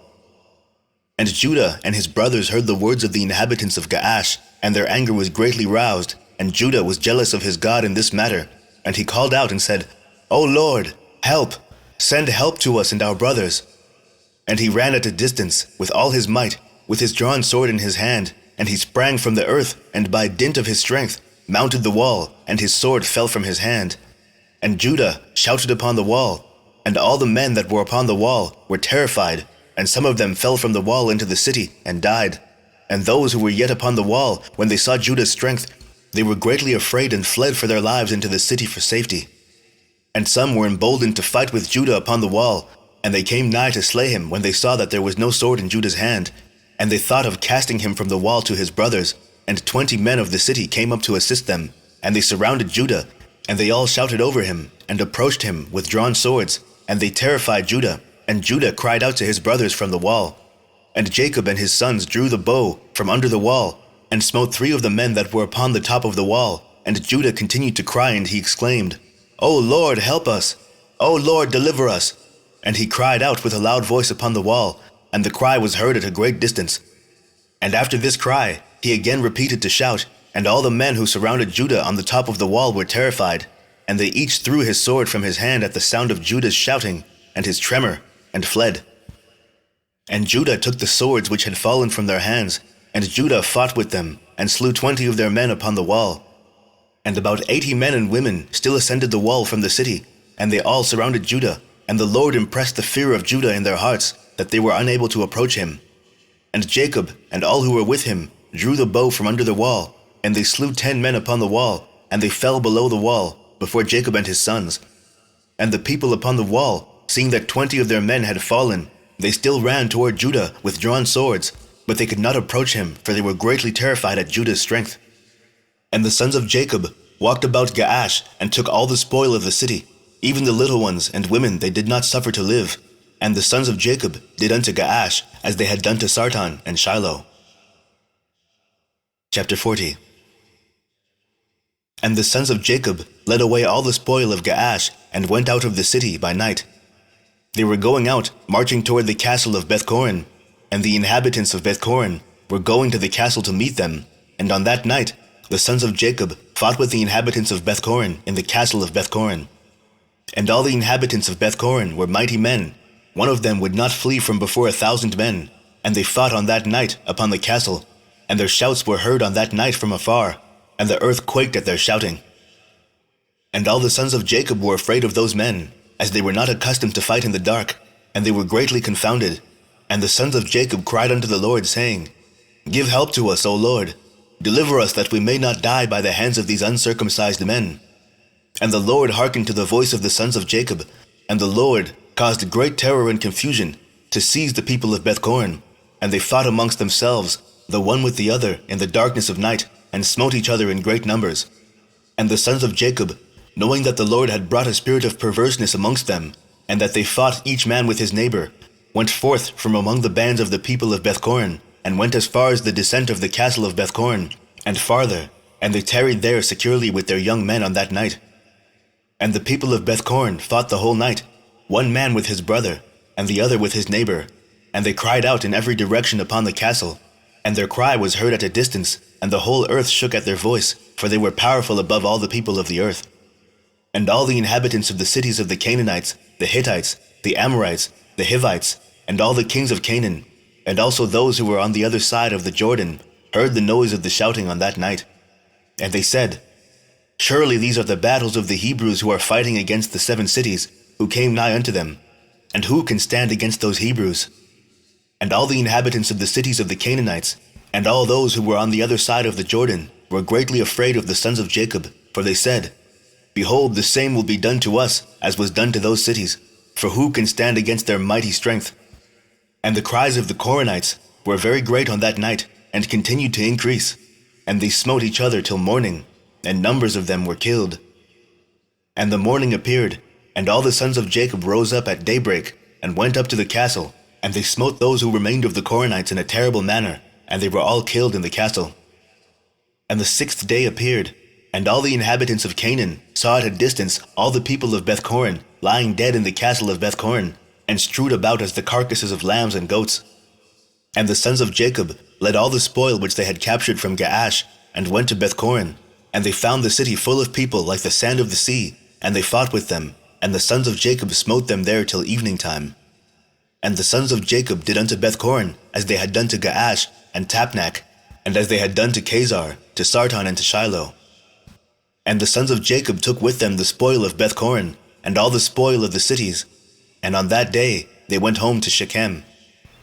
And the sons of Jacob came home to the city of Shechem, and they remained without the city, and they then rested there from the war, and tarried there all night. And all their servants together, with all the spoil that they had taken from the cities, they left without the city, and they did not enter the city, for they said, Peradventure there may be yet more fighting against us, and they may come to besiege us in Shechem. And Jacob and his sons and their servants remained on that night, and the next day, in the portion of the field which Jacob had purchased from Hamor for 5 shekels, and all that they had captured was with them. And all the booty which the sons of Jacob had captured was in the portion of the field immense as the sand upon the seashore. And the inhabitants of the land observed them from afar, and all the inhabitants of the land were afraid of the sons of Jacob who had done this thing, for no king from the days of old had ever done the like. And the 7 kings of the Canaanites resolved to make peace with the sons of Jacob, for they were greatly afraid of their lives on account of the sons of Jacob. And on that day, being the 7th day, Japhiah, king of Hebron, sent secretly to the king of Ai, and to the king of Gibeon, and to the king of Shalem, and to the king of Adullam, and to the king of Lachish, and to the king of Chazar, and to all the Canaanitish kings who were under their subjection, saying, Go up with me, and come to me, that we may go to the sons of Jacob, and I will make peace with them, and form a treaty with them, lest all your lands be destroyed by the swords of the sons of Jacob, as they did to Shechem, and to the cities around it, as you have heard and seen. And when you come to me, do not come with many men, but let every king bring his 3 head captains, and every captain bring 3 of his officers. And come all of you to Hebron, and we will go together to the sons of Jacob, and supplicate them that they shall form a treaty of peace with us. And all those kings did as the king of Hebron had sent to them, for they were all under his counsel and command. And all the kings of Canaan assembled to go to the sons of Jacob to make peace with them. And the sons of Jacob returned and went to the portion of the field that was in Shechem, for they did not put confidence in the kings of the land. And the sons of Jacob returned and remained in the portion of the field 10 days, and no one came to make war with them. And when the sons of Jacob saw that there was no appearance of war, they all assembled and went to the city of Shechem, and the sons of Jacob remained in Shechem. And at the expiration of 40 days, all the kings of the Amorites assembled from all their places and came to Hebron, to Japhiah, king of Hebron. And the number of kings that came to Hebron to make peace with the sons of Jacob was 21 kings, and the number of captains that came with them was 69, and their men were 189. And all these kings and their men rested by Mount Hebron. And the king of Hebron went out with his 3 captains and 9 men, and these kings resolved to go to the sons of Jacob to make peace. And they said unto the king of Hebron, Go thou before us with thy men, and speak for us unto the sons of Jacob, and we will come after thee to confirm thy words. And the king of Hebron did so. And the sons of Jacob heard that all the kings of Canaan had gathered together and rested in Hebron. And the sons of Jacob sent 4 of their servants as spies, saying, Go and spy these kings, and search and examine their men, whether they are few or many, and if they are but few in number, number them all, and come back. And the sons of Jacob went secretly to these kings, and did as the sons of Jacob had commanded them. And on that day they came back to the sons of Jacob, and said unto them, We came unto those kings, and they are but few in number, and we numbered them all, and behold, they were 288 kings and men. And the sons of Jacob said, They are but few in number, therefore we will not all go out to them. And in the morning the sons of Jacob rose up, and chose 62 of their men, and 10 of the sons of Jacob went with them. And they girt on their weapons of war, for they said, They are coming to make war with us, for they knew not that they were coming to make peace with them. And the sons of Jacob went with their servants to the gate of Shechem, toward those kings, and their father Jacob was with them. And when they had come forth, behold, the king of Hebron and his 3 captains and 9 men with him were coming along the road against the sons of Jacob. And the sons of Jacob lifted up their eyes, and saw at a distance Japhiah, king of Hebron, with his captains coming toward them. And the sons of Jacob took their stand at the place of the gate of Shechem, and did not proceed. And the king of Hebron continued to advance, he and his captains, until he came nigh to the sons of Jacob, and he and his captains bowed down to them to the ground. And the king of Hebron sat with his captains before Jacob and his sons. And the sons of Jacob said unto him, What has befallen thee, O king of Hebron? Why hast thou come to us this day? What dost thou require from us? And the king of Hebron said unto Jacob, I beseech thee, my lord, all the kings of the Canaanites have this day come to make peace with you. And the sons of Jacob heard the words of the king of Hebron, and they would not consent to his proposals, for the sons of Jacob had no faith in him, for they imagined that the king of Hebron had spoken deceitfully to them. And the king of Hebron knew from the words of the sons of Jacob that they did not believe his words. And the king of Hebron approached nearer to Jacob, and said unto him, I beseech thee, my lord, to be assured that all these kings have come to you on peaceable terms, for they have not come with all their men, neither did they bring their weapons of war with them, for they have come to seek peace from my lord and his sons. And the sons of Jacob answered the king of Hebron, saying, Send thou to all these kings, and if thou speakest truth unto us, let them each come singly before us, and if they come unto us unarmed, we shall then know that they seek peace from us. And Japhiah, king of Hebron, sent 1 of his men to the kings, and they all came before the sons of Jacob, and bowed down to them to the ground. And these kings sat before Jacob and his sons, and they spoke unto them, saying, We have heard all that you did unto the kings of the Amorites, with your sword and exceedingly mighty arm, so that no man could stand up before you, and we were afraid of you, for the sake of our lives, lest it should befall us as it did to them. So we have come unto you to form a treaty of peace between us, and now therefore contract with us a covenant of peace and truth, that you will not meddle with us, inasmuch as we have not meddled with you. And the sons of Jacob knew that they had really come to seek peace from them. And the sons of Jacob listened to them, and formed a covenant with them. And the sons of Jacob swore unto them that day, that they would not meddle with them. And all the kings of the Canaanites swore also to them, and the sons of Jacob made them tributary from that day forward. And after this, all the captains of these kings came with their men before Jacob, with presents in their hands for Jacob and his sons, and they bowed down to him to the ground. And all these kings then urged the sons of Jacob, and begged of them to return all the spoil they had captured from the 7 cities of the Amorites. And the sons of Jacob did so. And they returned all that they had captured, the women, the little ones, the cattle, and all the spoil which they had taken, and they sent them off, and they went away each to his city. And all these kings again bowed down to the sons of Jacob, and they sent or brought them many gifts in those days. And the sons of Jacob sent off these kings and their men, and they went peaceably away from them to their cities. And the sons of Jacob also returned to their home, to Shechem. And there was peace from that day forward between the sons of Jacob and the kings of the Canaanites, until the children of Israel came to inherit the land of Canaan. Chapter 41. And at the revolution of the year, the sons of Jacob journeyed from Shechem, and they came to Hebron, to their father Isaac, and they dwelt there. But their flocks and herds they fed daily in Shechem, for there was there in those days good and fat pasture. And Jacob and his sons, and all their household, dwelt in the valley of Hebron. And it was in those days, in that year, being the 106th year of the life of Jacob, in the 10th year of Jacob's coming from Padan Aram, that Leah the wife of Jacob died. She was 51 years old when she died in Hebron. And Jacob and his sons buried her in the cave of the field of Machpelah, which is in Hebron, which Abraham had bought from the children of Heth for the possession of a burial place. And the sons of Jacob dwelt with their father in the valley of Hebron, and all the inhabitants of the land knew their strength, and their fame went throughout the land. And Joseph, the son of Jacob, and his brother Benjamin, the sons of Rachel, the wife of Jacob, were yet young in those days, and did not go out with their brethren during their battles in all the cities of the Amorites. And when Joseph saw the strength of his brethren and their greatness, he praised them and extolled them, but he ranked himself greater than them, and extolled himself above them. And Jacob his father also loved him more than any of his sons, for he was a son of his old age. And through his love toward him, he made him a coat of many colors. And when Joseph saw that his brother loved him more than his brethren, he continued to exalt himself above his brethren, and he brought unto his father evil reports concerning them.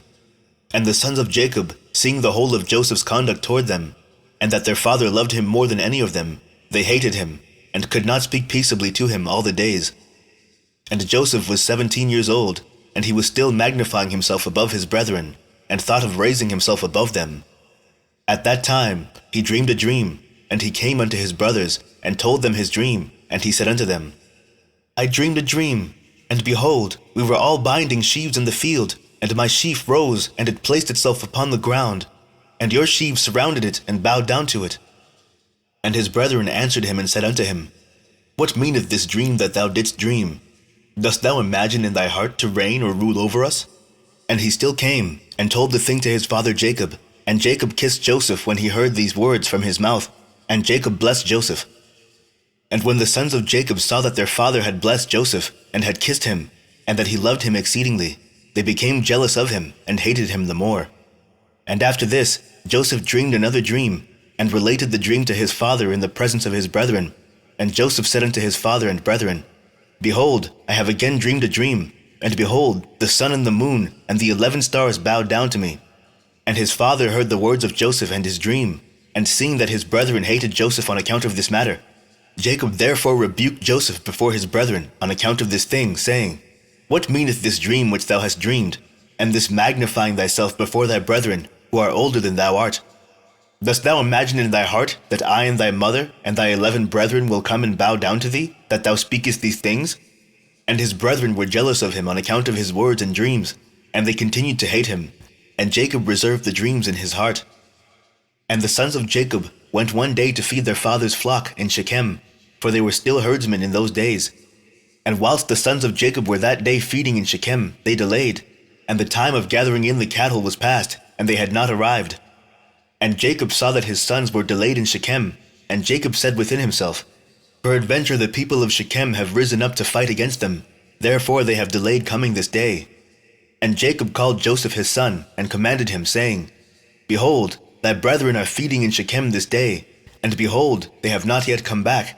Go now, therefore, and see where they are, and bring me word back concerning the welfare of thy brethren, and the welfare of the flock. And Jacob sent his son Joseph to the valley of Hebron, And Joseph came for his brothers to Shechem, and could not find them. And Joseph went about the field which was near Shechem, to see where his brothers had turned, and he missed his road in the wilderness, and knew not which way he should go. And an angel of the Lord found him, wandering in the road, toward the field. And Joseph said unto the angel of the Lord, I seek my brethren. Hast thou not heard where they are feeding? And the angel of the Lord said unto Joseph, I saw thy brethren feeding here, and I heard them say they would go to feed in Dothan. And Joseph hearkened to the voice of the angel of the Lord, and he went to his brethren in Dothan, and he found them in Dothan feeding the flock. And Joseph advanced to his brethren, and before he had come nigh unto them, they had resolved to slay him. And Simeon said to his brethren, Behold, the man of dreams is coming unto us this day, and now therefore come and let us kill him, and cast him in one of the pits that are in the wilderness. And when his father shall seek him from us, we will say an evil beast has devoured him. And Reuben heard the words of his brethren concerning Joseph, and he said unto them, You should not do this thing, for how can we look up to our father Jacob, cast him into this pit to die there, but stretch not forth a hand upon him to spill his blood? And Reuben said this in order to deliver him from their hand, to bring him back to his father. And when Joseph came to his brethren, he sat before them, and they rose upon him, and seized him, and smote him to the earth, and stripped the coat of many colors which he had on. And they took him, and cast him into a pit, and in the pit there was no water, but serpents and scorpions. And Joseph was afraid of the serpents and scorpions that were in the pit. And Joseph cried out with a loud voice. And the Lord hid the serpents and scorpions in the sides of the pit, and they did no harm unto Joseph. And Joseph called out from the pit to his brethren, and said unto them, What have I done unto you, and in what have I sinned? Why do you not fear the Lord concerning me? Am I not of your bones and flesh?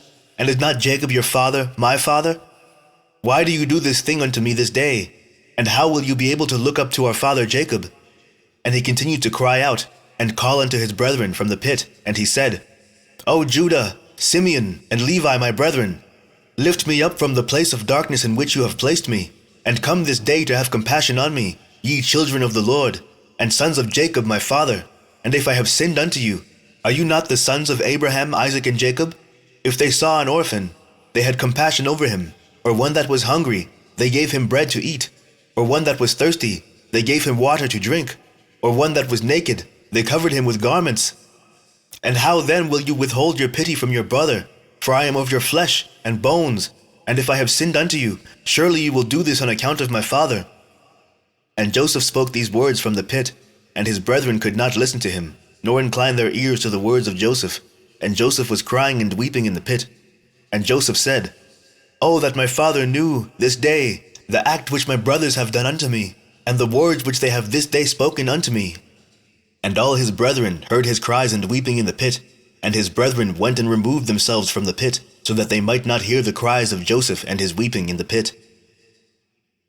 Chapter 42. And they went and sat on the opposite side, about the distance of a bowshot, and they sat there to eat bread. And whilst they were eating, they held counsel together what was to be done with him, whether to slay him or to bring him back to his father.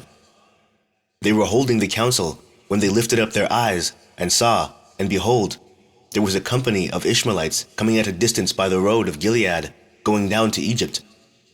And Judah said unto them, What gain will it be to us if we slay our brother? Peradventure God will require him from us. This then is the counsel proposed concerning him, which ye shall do unto him. Behold this company of Ishmaelites, going down to Egypt. Now therefore, come, let us dispose of him to them, and let not our hand be upon him, and they will lead him along with them, and he will be lost amongst the people of the land, and we will not put him to death with our own hands. And the proposal pleased his brethren, and they did according to the word of Judah. And whilst they were discoursing about this matter, and before the company of Ishmaelites had come up to them, 7 trading men of Midian passed by them, and as they passed, they were thirsty.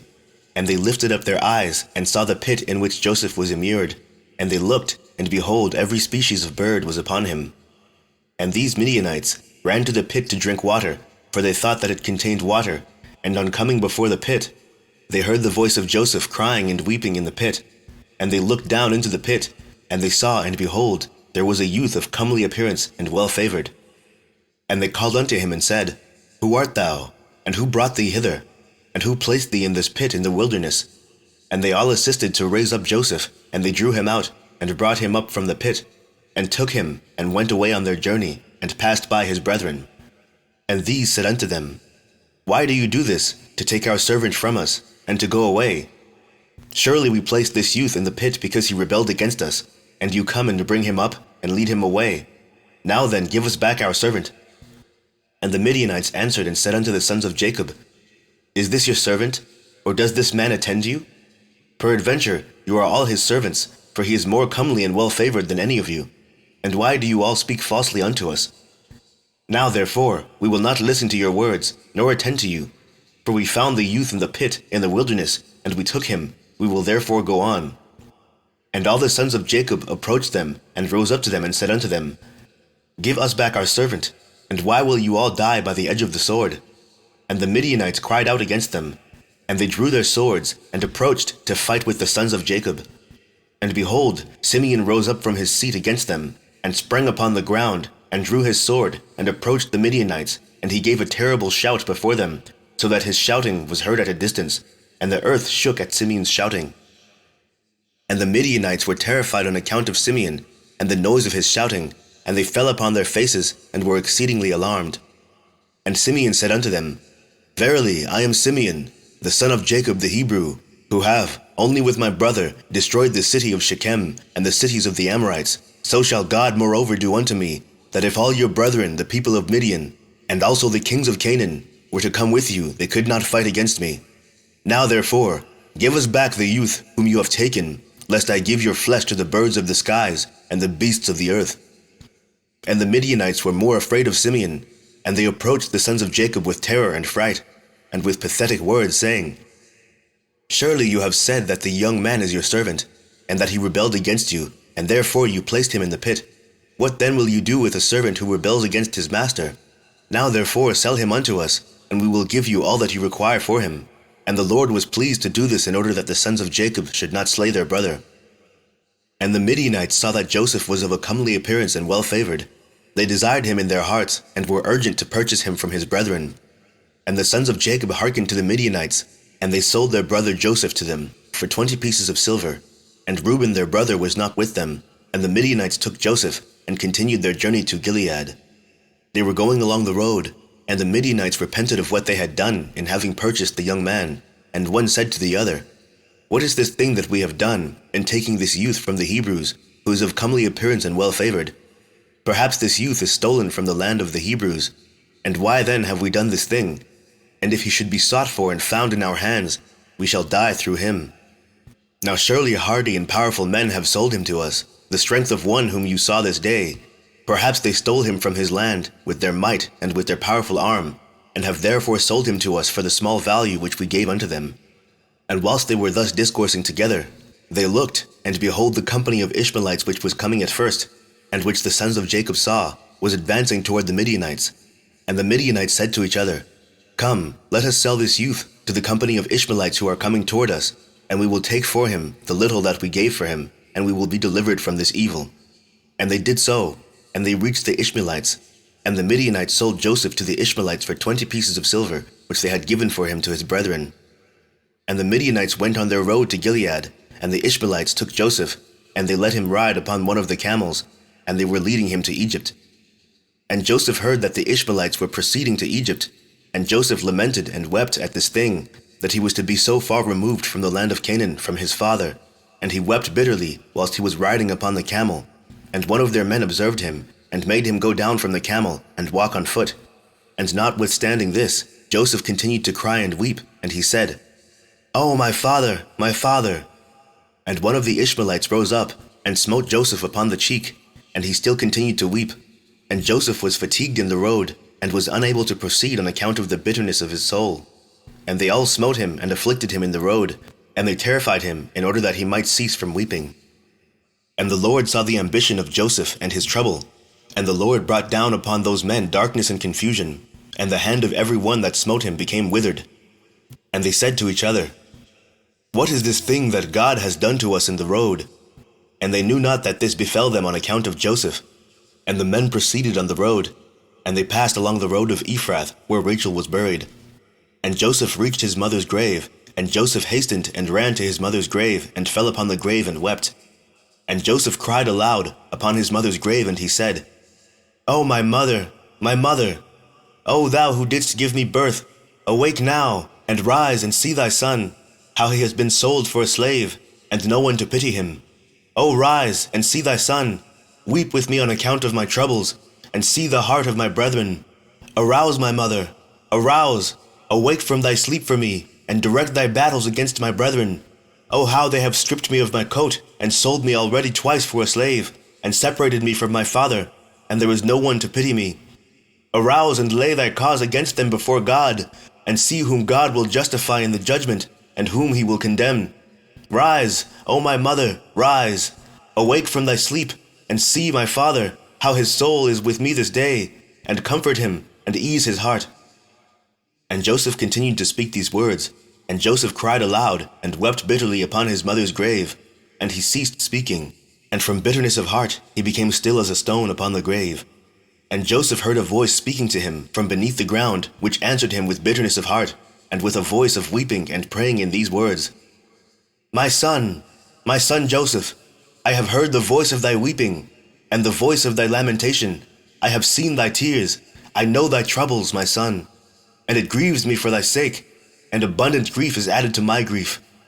Now therefore, my son, Joseph my son, hope to the Lord, and wait for him, and do not fear, for the Lord is with thee. He will deliver thee from all trouble. Rise, my son, go down unto Egypt with thy masters, and do not fear, for the Lord is with thee, my son. And she continued to speak like unto these words unto Joseph, and she was still. And Joseph heard this, and he wondered greatly at this, and he continued to weep. And after this, one of the Ishmaelites observed him crying and weeping upon the grave, and his anger was kindled against him, and he drove him from there, and he smote him, and cursed him. And Joseph said unto the men, May I find grace in your sight, to take me back to my father's house, and he will give you abundance of riches. And they answered him, saying, Art thou not a slave? And where is thy father? And if thou hadst a father, thou wouldst not already twice have been sold for a slave, for so little value. And their anger was still roused against him, and they continued to smite him and to chastise him, and Joseph wept bitterly. And the Lord saw Joseph's affliction, and the Lord again smote these men, and chastised them. And the Lord caused darkness to envelop them upon the earth, and the lightning flashed, and the thunder roared, and the earth shook at the voice of the thunder, and of the mighty wind. And the men were terrified, and knew not where they should go. And the beasts and camels stood still, and they led them, but they would not go. They smote them, and they crouched upon the ground. And the men said to each other, What is this that God has done to us? What are our transgressions, and what are our sins that this thing has thus befallen us? And one of them answered and said unto them, Perhaps on account of the sin of afflicting the slave has this thing happened this day to us. Now therefore, implore him strongly to forgive us, and then we shall know on whose account this evil befalleth us. And if God shall have compassion over us, then we shall know that all this cometh to us on account of the sin of afflicting the slave. And the men did so, and they supplicated Joseph, and they pressed him to forgive them, and they said, We have sinned to the Lord and to thee. Now therefore vouchsafe to request of thy God that he shall put away this death from among us, for we have sinned to him. And Joseph did according to their words, and the Lord hearkened to Joseph, and the Lord put away the plague which he had inflicted upon those men on account of Joseph. And the beasts rose up from the ground, and they conducted them, and they went on, and the raging storm abated, and the earth became tranquilized, and the men proceeded on their journey to go down to Egypt. And the men knew that this evil had befallen them on account of Joseph. And they said to each other, Behold, we know that it was on account of his affliction that this evil befell us. Now therefore, why shall we bring this death upon our souls? Let us hold counsel what to do to this slave. And one answered and said, Surely he told us to bring him back to his father. Now therefore, come, let us take him back, and we will go to the place that he will tell us, and take from his family the price that we gave for him, and we will then go away. And one answered again and said, Behold, this counsel is very good, but we cannot do so, for the way is very far from us, and we cannot go out of our road. And one more answered and said unto them, This is the counsel to be adopted. We will not swerve from it. Behold, we are this day going to Egypt, and when we shall have come to Egypt, we will sell him there at a high price, and we will be delivered from his evil. And this thing pleased the men, and they did so, and they continued their journey to Egypt with Joseph. Chapter 43. And when the sons of Jacob had sold their brother Joseph to the Midianites, their hearts were smitten on account of him, and they repented of their acts, and they sought for him, to bring him back, but could not find him. And Reuben returned to the pit in which Joseph had been put, in order to lift him out, and restore him to his father. And Reuben stood by the pit, and he heard not a word, and he called out, Joseph, Joseph! And no one answered, or uttered a word. And Reuben said, Joseph has died through fright, or some serpent has caused his death. And Reuben descended into the pit, and he searched for Joseph, and could not find him in the pit, and he came out again. And Reuben tore his garments, and he said, The child is not there, and how shall I reconcile my father about him, if he be dead? And he went to his brethren, and found them grieving on account of Joseph, and counseling together how to reconcile their father about him. And Reuben said unto his brethren, I came to the pit, and behold, Joseph was not there. What then shall we say unto our father? For my father will only seek the lad from me. And his brethren answered him, saying, Thus and thus we did, and our hearts afterwards smote us on account of this act. And we now sit to seek a pretext how we shall reconcile our father to it. And Reuben said unto them, What is this you have done to bring down the gray hairs of our father in sorrow to the grave? The thing is not good that you have done. And Reuben sat with them, and they all rose up and swore to each other not to tell this thing unto Jacob. And they all said, The man who will tell this to our father, or his household, or who will report this to any of the children of the land, we will all rise up against him, and slay him with the sword. And the sons of Jacob feared each other in this matter, from the youngest to the oldest, and no one spoke a word, and they concealed the thing in their hearts. And they afterward sat down to determine and invent something to say unto their father Jacob concerning all these things. And Issachar said unto them, Here is an advice for you, if it seem good in your eyes to do this thing. Take the coat which belongeth to Joseph, and tear it, and kill a kid of the goats, and dip it in its blood, and send it to our father, and when he seeth it, he will say an evil beast has devoured him. Therefore, tear ye his coat, and behold, his blood will be upon his coat, and by your doing this, we shall be free of our father's murmurings. And Issachar's advice pleased them, and they hearkened unto him, and they did according to the word of Issachar, which he had counseled them. And they hastened, and took Joseph's coat, and tore it, and they killed a kid of the goats, and dipped the coat in the blood of the kid, and then trampled it in the dust. And they sent the coat to their father Jacob by the hand of Naphtali, and they commanded him to say these words, We had gathered in the cattle, and had come as far as the road to Shechem, and farther, when we found this coat upon the road in the wilderness, dipped in blood and in dust.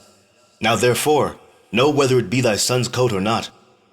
And Naphtali went, and he came unto his father, and he gave him the coat, and he spoke unto him all the words which his brethren had commanded him. And Jacob saw Joseph's coat, and he knew it, and he fell upon his face to the ground, and became as still as a stone. And he afterward rose up, and cried out with a loud and weeping voice, It is the coat of my son Joseph. And Jacob hastened, and sent one of his servants to his sons, who went to them, and found them coming along the road with the flock. And the sons of Jacob came to their father about evening, and behold, their garments were torn, and dust was upon their heads, and they found their father crying out, and weeping with a loud voice. And Jacob said unto his sons, Tell me truly, what evil have you this day suddenly brought upon me? And they answered their father Jacob, saying, We were coming along this day, after the flock had been gathered in, and we came as far as the city of Shechem, by the road in the wilderness, and we found this coat filled with blood upon the ground. And we knew it, and we sent unto thee, if thou couldst know it. And Jacob heard the words of his sons, and he cried out with a loud voice, and he said, It is the coat of my son, an evil beast has devoured him. Joseph is rent in pieces, for I sent him this day to see whether it was well with you, and well with the flocks, and to bring me word again of you. And he went as I commanded him, and this has happened to him this day, whilst I thought my son was with you. And the sons of Jacob answered and said, He did not come to us, neither have we seen him from the time of our going out from thee until now. And when Jacob heard their words, he again cried out aloud, and he rose up and tore his garments, and he put sackcloth upon his loins, and he wept bitterly, and he mourned, and lifted up his voice in weeping, and exclaimed and said these words, Joseph, my son, O my son Joseph, I sent thee this day after the welfare of thy brethren, and behold, thou hast been torn in pieces, Through my hand has this happened to my son. It grieves me for thee, Joseph, my son. It grieves me for thee. How sweet wast thou to me during life, and now how exceedingly bitter is thy death to me. Oh, that I had died in thy stead, Joseph, my son, for it grieves me sadly for thee, my son. O my son, Joseph, my son, where art thou, and where hast thou been drawn? Arouse, arouse from thy place, and come and see my grief for thee, O my son, Joseph. Come now and number the tears gushing from my eyes down my cheeks, and bring them up before the Lord, that his anger may turn from me. O Joseph, my son, how thou didst fall by the hand of one by whom no one had fallen from the beginning of the world unto this day. For thou hast been put to death by the smiting of an enemy, inflicted with cruelty. But surely I know that this has happened to thee on account of the multitude of my sins. Arouse now, and see how bitter is my trouble for thee, my son. Although I did not rear thee, nor fashion thee, nor give thee breath and soul, but it was God who formed thee, and built thy bones and covered them with flesh, and breathed in thy nostrils the breath of life, and then he gave thee unto me. Now truly, God who gave thee unto me, he has taken thee from me, and such then has befallen thee. And Jacob continued to speak like unto these words concerning Joseph, and he wept bitterly. He fell to the ground, and became still. And all the sons of Jacob, seeing their father's trouble, they repented of what they had done, and they also wept bitterly. And Judah rose up, and lifted his father's head from the ground, and placed it upon his lap, and he wiped his father's tears from his cheeks. And Judah wept an exceeding great weeping, whilst his father's head was reclining upon his lap, still as a stone. And the sons of Jacob saw their father's trouble, and they lifted up their voices, and continued to weep. And Jacob was yet lying upon the ground, still as a stone. And all his sons and his servants' children rose up, and stood around him to comfort him, and he refused to be comforted. And the whole household of Jacob rose up, and mourned a great mourning on account of Joseph, and their father's trouble. And the intelligence reached Isaac, the son of Abraham, the father of Jacob. And he wept bitterly on account of Joseph, he and all his household. And he went from the place where he dwelt in Hebron, and his men with him, and he comforted Jacob his son, and he refused to be comforted. And after this, Jacob rose up from the ground, and his tears were running down his cheeks, and he said unto his sons, Rise up and take your swords and your bows, and go forth into the field, and seek whether you can find my son's body, and bring it unto me that I may bury it. Seek also, I pray you, among the beasts, and hunt them, and that which shall come to the first before you, seize and bring it unto me. Perhaps the Lord will this day pity my affliction, and prepare before you that which did tear my son in pieces, and bring it unto me, and I will avenge the cause of my son. And his sons did as their father had commanded them, and they rose up early in the morning, and each took his sword and his bow in his hand, and they went forth into the field to hunt the beasts. And Jacob was still crying aloud, and weeping, and walking to and fro in the house, and smiting his hands together, saying, Joseph, my son! Joseph, my son! And the sons of Jacob went into the wilderness to seize the beasts, and behold, a wolf came toward them, and they seized him, and brought him unto their father, and they said unto him, This is the first we have found, and we have brought him unto thee, as thou didst command us, and thy son's body we could not find. And Jacob took the beast from the hands of his sons, and he cried out with a loud and weeping voice, holding the beast in his hand, and he spoke with a bitter heart unto the beast, Why didst thou devour my son Joseph? And how didst thou have no fear of the God of the earth, or of my trouble for my son Joseph? And thou didst devour my son for naught, because he committed no violence, and didst thereby render me culpable on his account. Therefore God will require him that is persecuted. And the Lord opened the mouth of the beast, in order to comfort Jacob with its words, and it answered Jacob, and spoke these words unto him, As God liveth, who created us in the earth, and as thy soul liveth, my Lord, I did not see thy son, neither did I tear him to pieces, but from a distant land I also came to seek my son, who went from me this day, and I know not whether he be living or dead.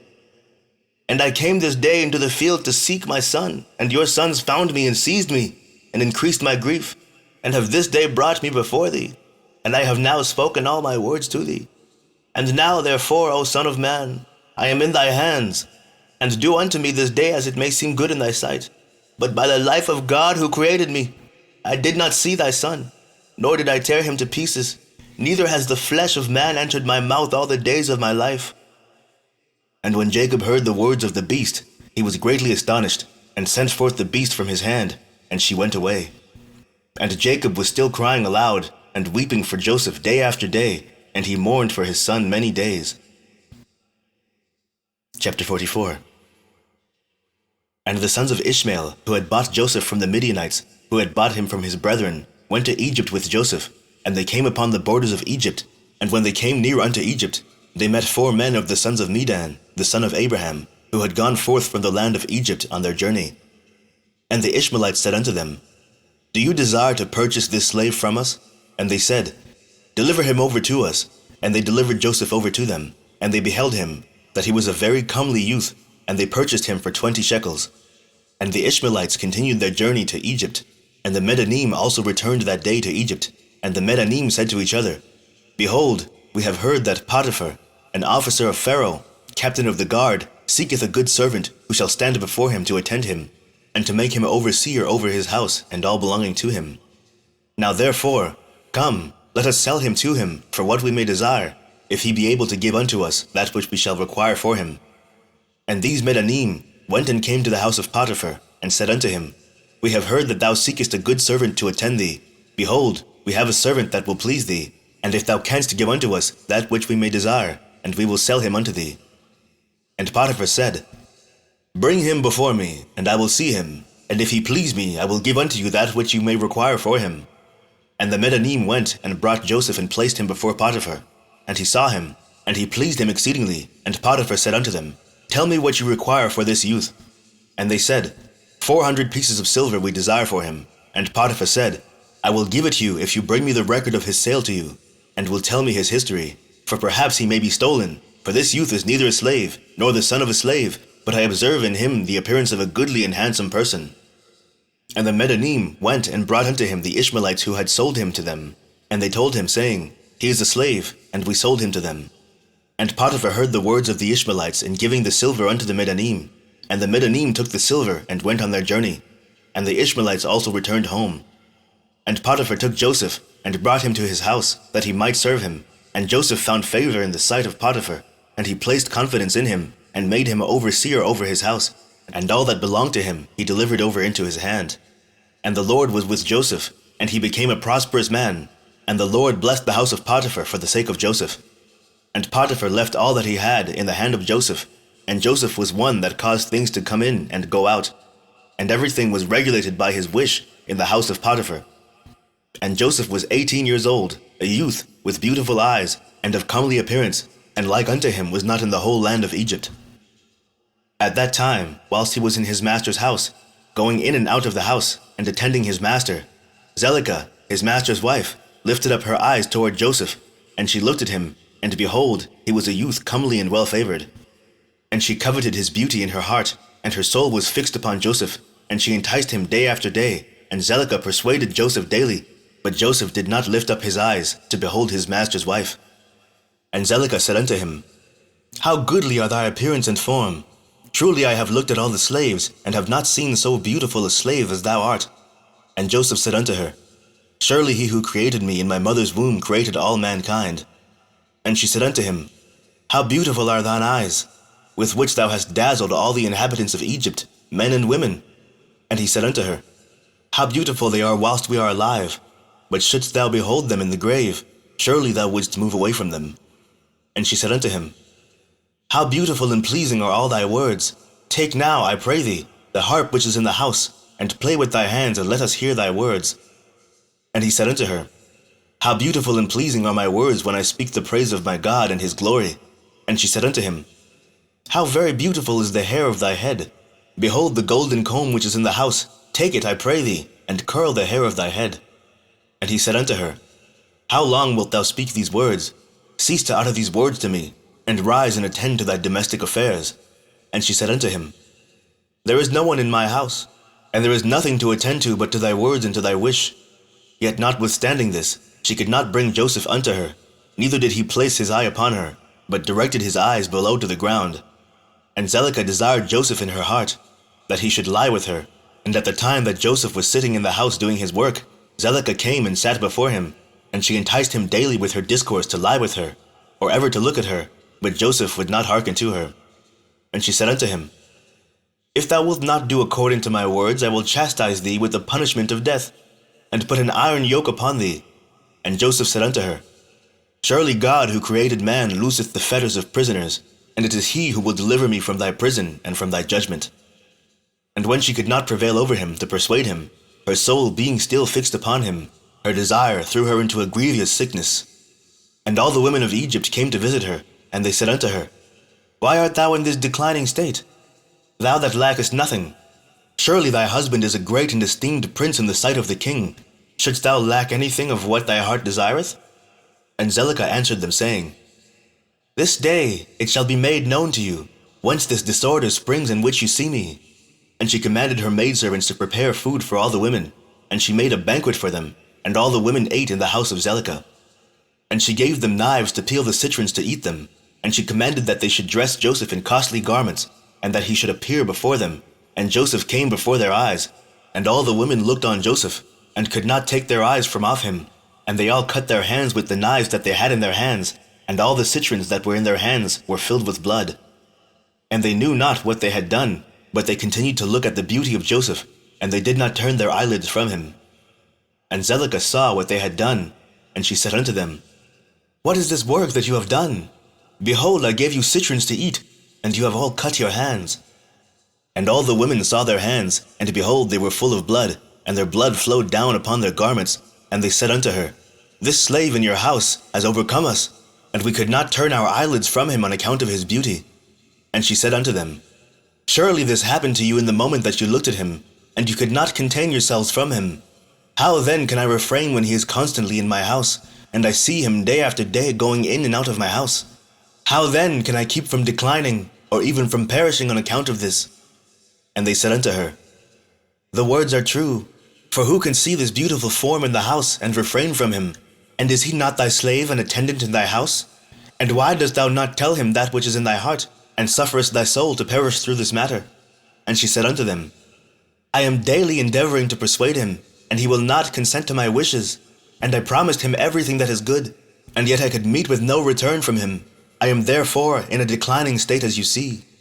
And Zelicah became very ill on account of her desire toward Joseph, and she was desperately lovesick on account of him. And all the people of the house of Zelicah and her husband knew nothing of this matter, that Zelicah was ill on account of her love to Joseph. And all the people of her house asked her, saying, Why art thou ill and declining, and lackest nothing? And she said unto them, I know not this thing which is daily increasing upon me. And all the women and her friends came daily to see her, and they spoke with her. And she said unto them, This can only be through the love of Joseph. And they said unto her, Entice him, and seize him secretly. Perhaps he may hearken to thee, and put off this death from thee. And Zelicah became worse from her love to Joseph, and she continued to decline, till she had scarce strength to stand. And on a certain day, Joseph was doing his master's work in the house, and Zelicah came secretly and fell suddenly upon him. And Joseph rose up against her, and he was more powerful than she, and he brought her down to the ground. And Zelicah wept on account of the desire of her heart toward him, and she supplicated him with weeping, and her tears flowed down her cheeks. And she spoke unto him in a voice of supplication, and in bitterness of soul, saying, Hast thou ever heard, seen, or known of so beautiful a woman as I am, or better than myself, who speak daily unto thee, fall into a decline through love for thee? Confer all this honor upon thee, and still wilt thou not hearken to my voice? And if it be through fear of thy master, lest he punish thee, as the king liveth, no harm shall come to thee from thy master through this thing. Now therefore, pray, listen to me, and consent for the sake of the honor which I have conferred upon thee, and put off this death from me. And why should I die for thy sake? And she ceased to speak. And Joseph answered her, saying, Refrain from me, and leave this matter to my master. Behold, my master knoweth not what there is with me in the house, for all that belongeth to him he has delivered into my hand. And how shall I do these things in my master's house? For he hath also greatly honored me in his house, and he hath also made me overseer over his house, and he hath exalted me, and there is no one greater in this house than I am. And my master hath refrained nothing from me, excepting thee, who art his wife. How then canst thou speak these words unto me? And how can I do this great evil and sin to God and to thy husband? Now therefore refrain from me, and speak no more such words as these, for I will not hearken to thy words. But Zelicah would not hearken to Joseph when he spoke these words unto her, but she daily enticed him to listen to her. And it was after this that the brook of Egypt was filled above all its sides, and all the inhabitants of Egypt went forth, and also the king and princes went forth with timbrels and dances, for it was a great rejoicing in Egypt, and a holiday at the time of the inundation of the sea Sihor, and they went there to rejoice all the day. And when the Egyptians went out to the river to rejoice, as was their custom, all the people of the house of Potiphar went with them, but Zelicah would not go with them, for she said, I am indisposed. And she remained alone in the house, and no other person was with her in the house. And she rose up and ascended to her temple in the house, and dressed herself in princely garments, and she placed upon her head precious stones of onyx stones, inlaid with silver and gold, and she beautified her face and skin with all sorts of women's purifying liquids, and she perfumed the temple and the house with cassia and frankincense, and she spread myrrh and aloes. And she afterwards sat in the entrance of the temple, in the passage of the house, through which Joseph passed to do his work. And behold, Joseph came from the field, and entered the house to do his master's work. And when he came to the place through which he had to pass, and he saw all the work of Zelicah, he turned back. And Zelicah saw Joseph turning back from her, and she called out to him, saying, What aileth thee, Joseph? Come to thy work, and behold, I will make room for thee, until thou shalt have passed to thy seat. And Joseph returned and came to the house, and passed from thence to the place of his seat. And he sat down to do his master's work as usual. And behold, Zelicah came to him, and stood before him in princely garments, and the scent of her clothes was spread to a distance. And she hastened, and caught hold of Joseph and his garments, and she said unto him, As the king liveth, if thou wilt not perform my request, thou shalt die this day. And she hastened, and stretched forth her other hand, and drew a sword from beneath her garments, and she placed it upon Joseph's neck, and she said, Rise and perform my request, and if not, thou diest this day. And Joseph was afraid of her at her doing this thing, and he rose up to flee from her, and she seized the front of his garments, and in the terror of his flight, the garment which Zelicah seized was torn, and Joseph left the garment in the hand of Zelicah, and he fled, and got out, for he was in fear. And when Zelicah saw that Joseph's garment was torn, and that he had left it in her hand, and had fled, she was afraid of her life, lest the report should spread concerning her. And she rose up, and acted with cunning, and put off the garment in which she was dressed, and she put on her other garments. And she took Joseph's garment, and she laid it beside her, and she went and seated herself in the place where she had sat in her illness, before the people of her house had gone out to the river. And she called a young lad who was in the house, and she ordered him to call the people of her house to her. And when she saw them, she said unto them with a loud voice and lamentation, See what a Hebrew your master has brought to me in the house, for he came this day to lie with me. For when you had gone out, he came to the house, and seeing that there was no person in the house, he came unto me, and caught hold of me with intent to lie with me. And I seized his garments, and tore them, and called out against him with a loud voice. And when I had lifted up my voice, he was afraid of his life, and left his garment before me, and fled. And the people of her house spoke nothing, but their wrath was very much kindled against Joseph. And they went to his master, and told him the words of his wile. And Potiphar came home enraged, and his wife cried out to him, saying, What is this thing that thou hast done unto me, in bringing a Hebrew servant into my house? For he came unto me this day to sport with me.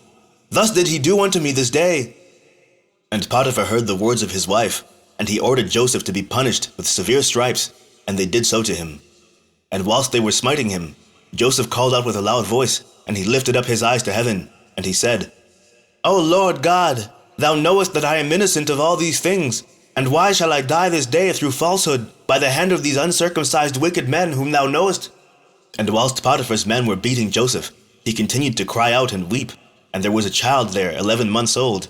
And the Lord opened the mouth of the child, and he spake these words before Potiphar's men, who were smiting Joseph, saying, What do you want of this man? And why do you do this evil thing unto him?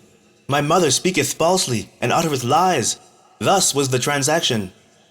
And the child told them accurately all that happened, and all the words of Zelicah to Joseph, day after day did he declare unto them.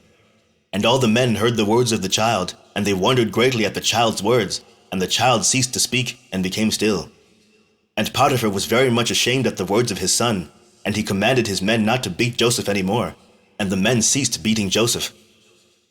And Potiphar took Joseph, and ordered him to be brought to justice before the priests, who were judges belonging to the king, in order to judge him concerning this affair. And Potiphar and Joseph came before the priests, who were the king's judges, and he said unto them, Decide, I pray you, what judgment is due to a servant, for thus has he done. And the priests said unto Joseph, Why didst thou do this thing to thy master? And Joseph answered them, saying, Not so, my lords. Thus was the matter. And Potiphar said unto Joseph, Surely I entrusted in thy hands all that belonged to me, and I withheld nothing from thee but my wife. And how couldst thou do this evil? And Joseph answered, saying, Not so, my lord.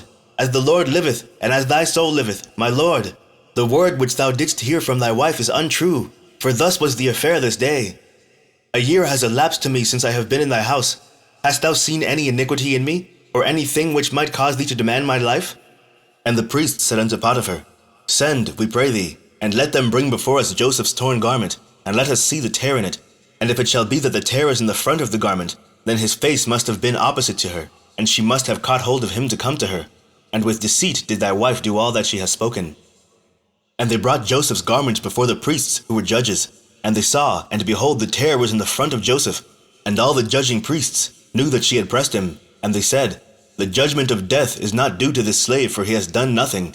But his judgment is, that he be placed in the prison house on account of the report, which through him has gone forth against thy wife.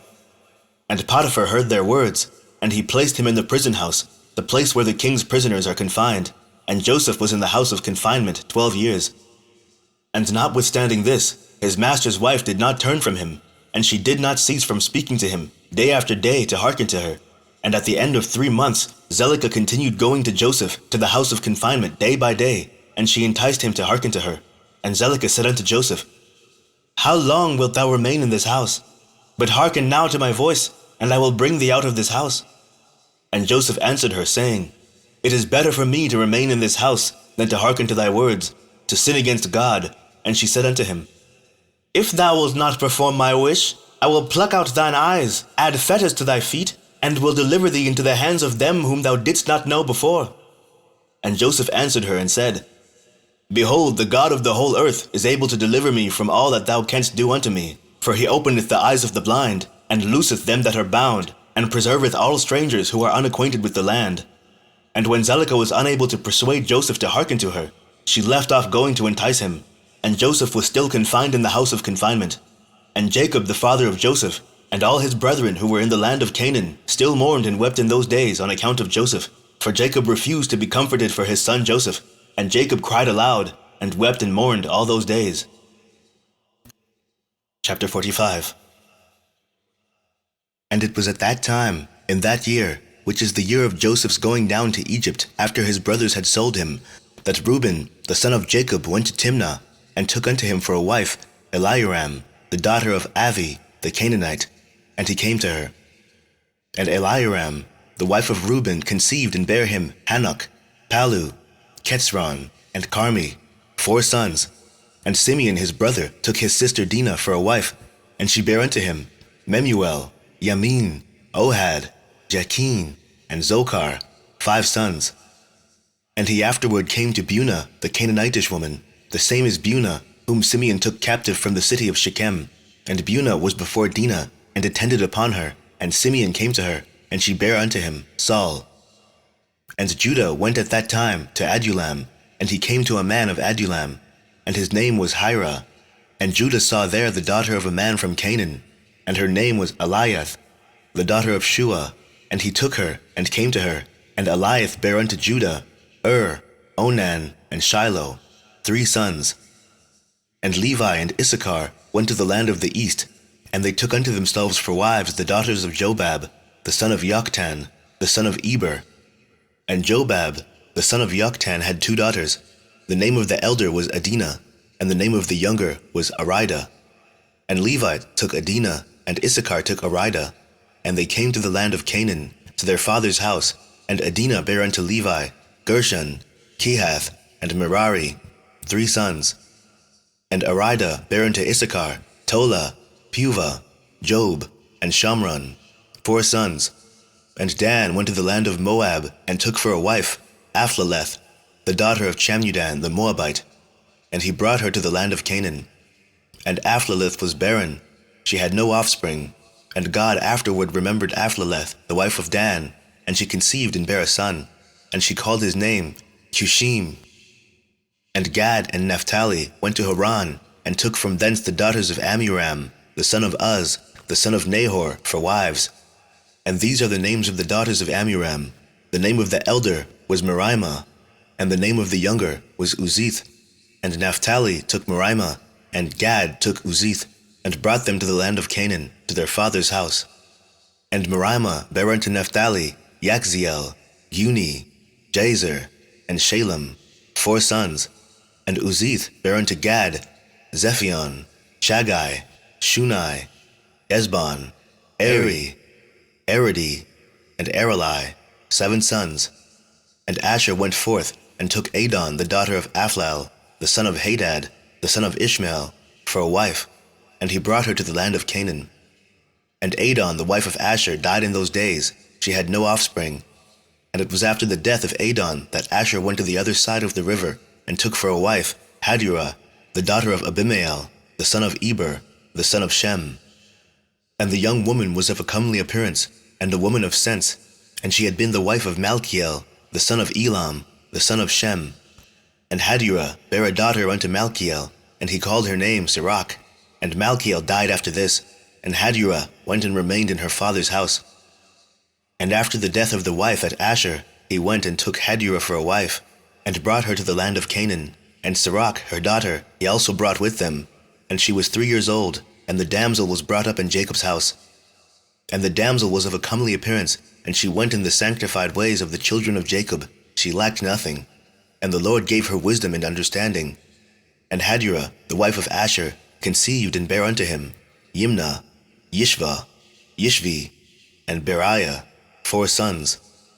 And Zebulun went to Midian, and took for a wife Marisha, the daughter of Molad, the son of Abida, the son of Midian, and brought her to the land of Canaan. And Marusha bare unto Zebulun Sered, Elon, and Yakliel, 3 sons. And Jacob sent to Aram, the son of Zobah, the son of Terah, and he took for his son Benjamin Mechaliah, the daughter of Aram, and she came to the land of Canaan, to the house of Jacob. And Benjamin was 10 years old when he took Mechaliah, the daughter of Aram, for a wife.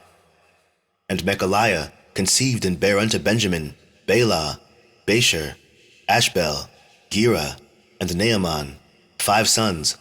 And Benjamin went afterward and took for a wife Arabath, the daughter of Shamron, the son of Abraham, in addition to his first wife, and he was 18 years old. And Arabath bare unto Benjamin Akai, Vash, Mupim, Chupim, and Ord, 5 sons.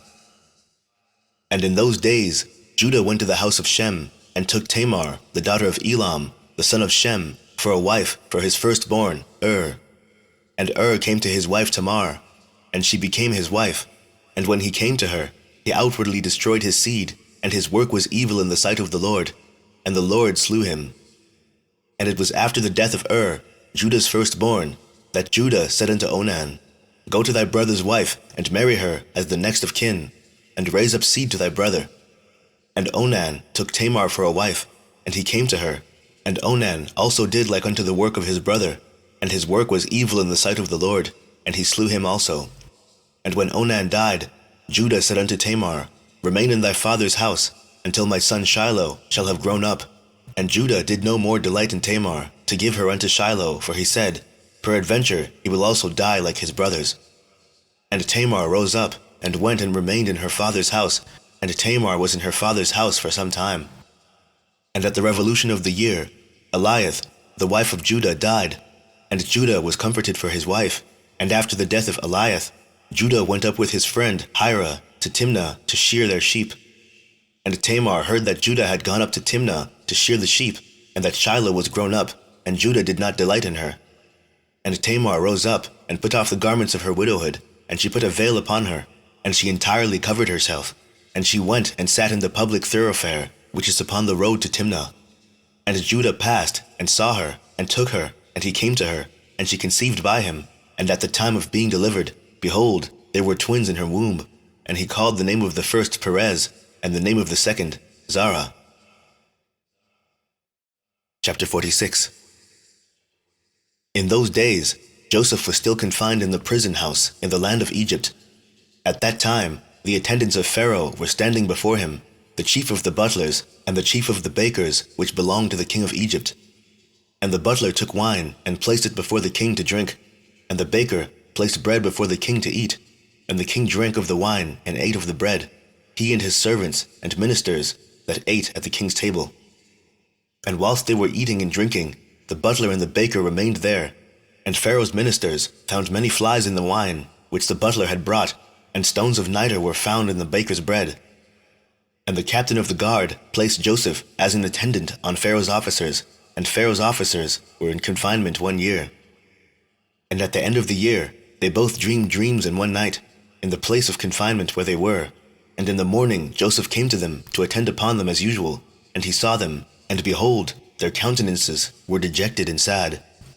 And Joseph asked them, Why are your countenances sad and dejected this day? And they said unto him, We dreamed a dream, and there is no one to interpret it. And Joseph said unto them, Relate, I pray you, your dream unto me, and God shall give you an answer of peace as you desire. And the butler related his dream unto Joseph, and he said, I saw in my dream, and behold, a large vine was before me, and upon that vine I saw 3 branches, and the vine speedily blossomed, and reached a great height, and its clusters were ripened and became grapes. And I took the grapes, and pressed them in a cup, and I placed it in Pharaoh's hand, and he drank. And Joseph said unto him, The 3 branches that were upon the vine are 3 days. Yet within 3 days the king will order thee to be brought out, and he will restore thee to thy office. And thou shalt give the king his wine to drink, as at first, when thou wast his butler. But let me find favor in thy sight, that thou shalt remember me to Pharaoh, when it will be well with thee, and do kindness unto me, and get me brought forth from this prison, for I was stolen away from the land of Canaan, and was sold for a slave in this place. And also that which was told to thee concerning my master's wife is false, for they placed me in this dungeon for naught. And the butler answered Joseph, saying, If the king deal well with me as at first, as thou last interpreted to me, I will do all that thou desirest, and get thee brought out of this dungeon. And the baker, seeing that Joseph had accurately interpreted the butler's dream, also approached, and related the whole of his dream to Joseph.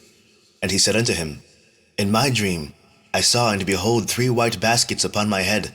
And I looked, and behold, there were in the uppermost basket all manner of baked meats for Pharaoh, and behold, the birds were eating them from off my head. And Joseph said unto him, The 3 baskets which thou didst see are 3 days, yet within 3 days Pharaoh will take off thy head, and hang thee upon a tree, and the birds will eat thy flesh from off thee, as thou sawest in thy dream. In those days the queen was about to be delivered, and upon that day she bare a son unto the king of Egypt, and they proclaimed that the king had gotten his firstborn son, and all the people of Egypt, together with the officers and servants of Pharaoh, rejoiced greatly. And upon the 3rd day of his birth Pharaoh made a feast for his officers and servants, for the hosts of the land of Zoar, and of the land of Egypt. And all the people of Egypt and the servants of Pharaoh came to eat and drink with the king at the feast of his son, and to rejoice at the king's rejoicing. And all the officers of the king and his servants were rejoicing at that time for 8 days at the feast, and they made merry with all sorts of musical instruments, with timbrels and with dances, in the king's house for 8 days. And the butler, to whom Joseph had interpreted this dream, forgot Joseph, as he did not mention him to the king, as he had promised, for this thing was from the Lord in order to punish Joseph, because he had trusted in man. And Joseph remained after this in the prison house 2 years, until he had completed 12 years. Chapter 47. And Isaac, the son of Abraham, was still living in those days in the land of Canaan. He was very aged, 180 years old, and Esau his son, the brother of Jacob, was in the land of Edom, and he and his sons had possessions in it amongst the children of Seir. And Esau heard that his father's time was drawing nigh to die, and he and his sons and household came unto the land of Canaan, unto his father's house. And Jacob and his sons went forth from the place where they dwelt in Hebron, and they all came to their father Isaac, and they found Esau and his sons in the tent. And Jacob and his sons sat before his father Isaac, and Jacob was still mourning for his son Joseph. And Isaac said unto Jacob, Bring me hither thy sons, and I will bless them. And Jacob brought his 11 children before his father Isaac. And Isaac placed his hands upon all the sons of Jacob, and he took hold of them, and embraced them, and kissed them one by one. And Isaac blessed them on that day, and he said unto them, May the God of your fathers bless you, and increase your seed like the stars of heaven for number. And Isaac also blessed the sons of Esau, saying, May God cause you to be a dread and a terror to all that will behold you, and to all your enemies." And Isaac called Jacob and his sons, and they all came and sat before Isaac. And Isaac said unto Jacob, "The Lord God of the whole earth said unto me, Unto thy seed will I give this land for an inheritance, if thy children keep my statutes and my ways, and I will perform unto them the oath which I swore unto thy father Abraham. Now therefore, my son, teach thy children and thy children's children to fear the Lord, and to go in the good way which will please the Lord thy God. For if you keep the ways of the Lord and his statutes, the Lord will also keep unto you his covenant with Abraham, and will do well with you and your seed all the days."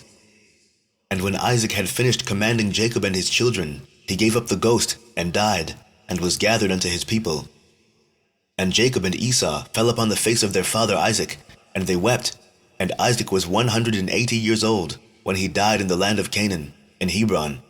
And his sons carried him to the cave of Machpelah, which Abraham had bought from the children of Heth for a possession of a burial place. And all the kings of the land of Canaan went with Jacob and Esau to bury Isaac, and all the kings of Canaan showed Isaac great honor at his death. And the sons of Jacob and the sons of Esau went barefooted round about, walking and lamenting until they reached Kiriath Arba. And Jacob and Esau buried their father Isaac in the cave of Machpelah, which is in Kiriath Arba in Hebron. And they buried him with very great honor, as at the funeral of kings. And Jacob and his sons, and Esau and his sons, and all the kings of Canaan made a great and heavy mourning, and they buried him, and mourned for him many days. And at the death of Isaac, he left his cattle and his possessions, and all belonging to him, to his sons. And Esau said unto Jacob, Behold, I pray thee, all that our father has left, we will divide it in 2 parts, and I will have the choice. And Jacob said, We will do so. And Jacob took all that Isaac had left in the land of Canaan, the cattle and the property, and he placed them in 2 parts before Esau and his sons. And he said unto Esau, Behold, all this is before thee. Choose thou unto thyself the half which thou wilt take.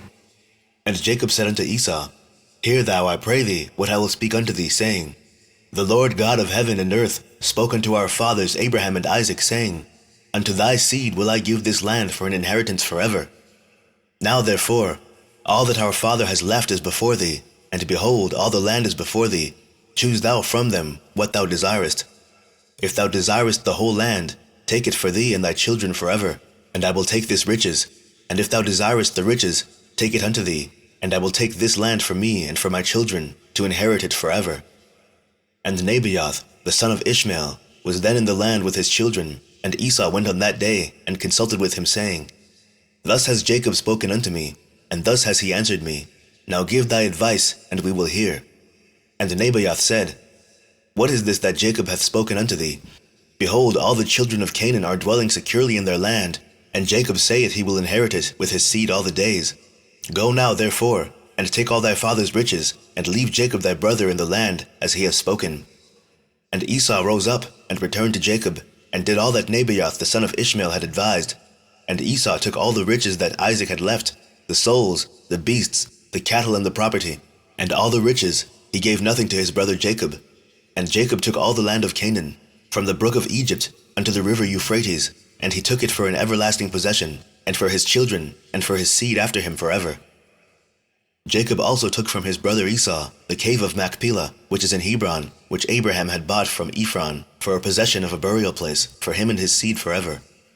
And Jacob wrote all these things in the book of purchase, and he signed it, and he testified all this with 4 faithful witnesses.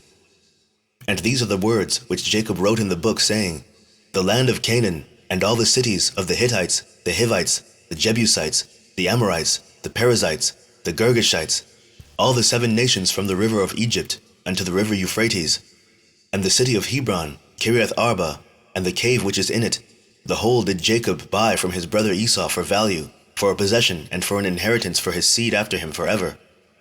And Jacob took the book of purchase, and the signature, the command and the statutes, and the revealed book, and he placed them in an earthen vessel in order that they should remain for a long time, and he delivered them into the hands of his children. Esau took all that his father had left him after his death from his brother Jacob, and he took all the property, from man and beast, camel and ass, ox and lamb, silver and gold, stones and bdellium, and all the riches which had belonged to Isaac the son of Abraham. There was nothing left which Esau did not take unto himself, from all that Isaac had left after his death. And Esau took all this, and he and his children went home to the land of Seir, the Horite, away from his brother Jacob and his children. And Esau had possessions amongst the children of Seir, and Esau returned not to the land of Canaan from that day forward. And the whole land of Canaan became an inheritance to the children of Israel for an everlasting inheritance, and Esau with all his children inherited the Mount of Seir.